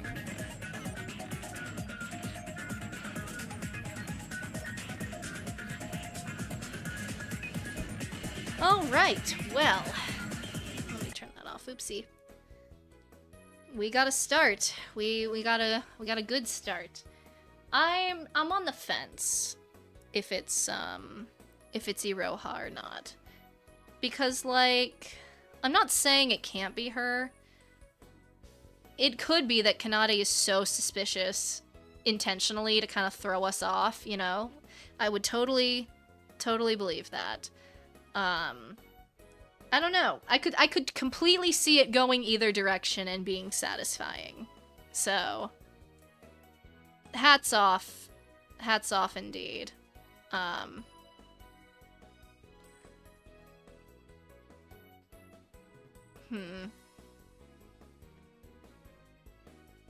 Yeah, no, it was good. I'm sorry, I'm just trying to think. Yes, I did save, by the way. I did save, for anyone asking. But yeah, very, very fun stream. I'm invested. Sorry, I'm trying to think. I'm, like, putting stuff together. I think I have a decent grasp of the case. I could see it going either direction. It's definitely Iroha or Kanade at this point. It's just a matter of,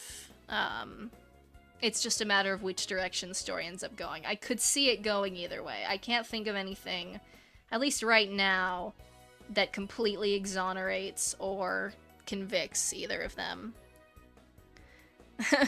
Voice acting skills going crazy. I'm not great at it, but I do my best anyway. It's still quite fun to do regardless. And I'm sure whoever crashes out next time will also be quite fun to voice. But yeah, I think for the rest of the week, I don't stream again until Saturday. We'll be doing 100 Line. Nirvana Initiative on Sunday, and we'll probably do more SDRA2 probably next Monday, unless something goes awry. But we should finish up this chapter then. I'm very excited. This has been a good trial so far. I think the case itself is a little convoluted, but the character work is so good that, like, I can kind of overlook how much just number crunching this case is, which isn't quite as fun to me, but the character interactions are so good that, that it's very enjoyable despite that. So I'm excited to see how it concludes. I think it's gonna be good. Very exciting. But yeah, I think that's everything I wanted to say. I would like to thank you all very much for coming. You know how much I appreciate it. I hope everybody has a good rest of their week as well. Has a good start to their weekend, because that'll be the next time I'm on. But until then, thank you all very much for coming. Fun as always, and I will see you all next time. Bye-bye!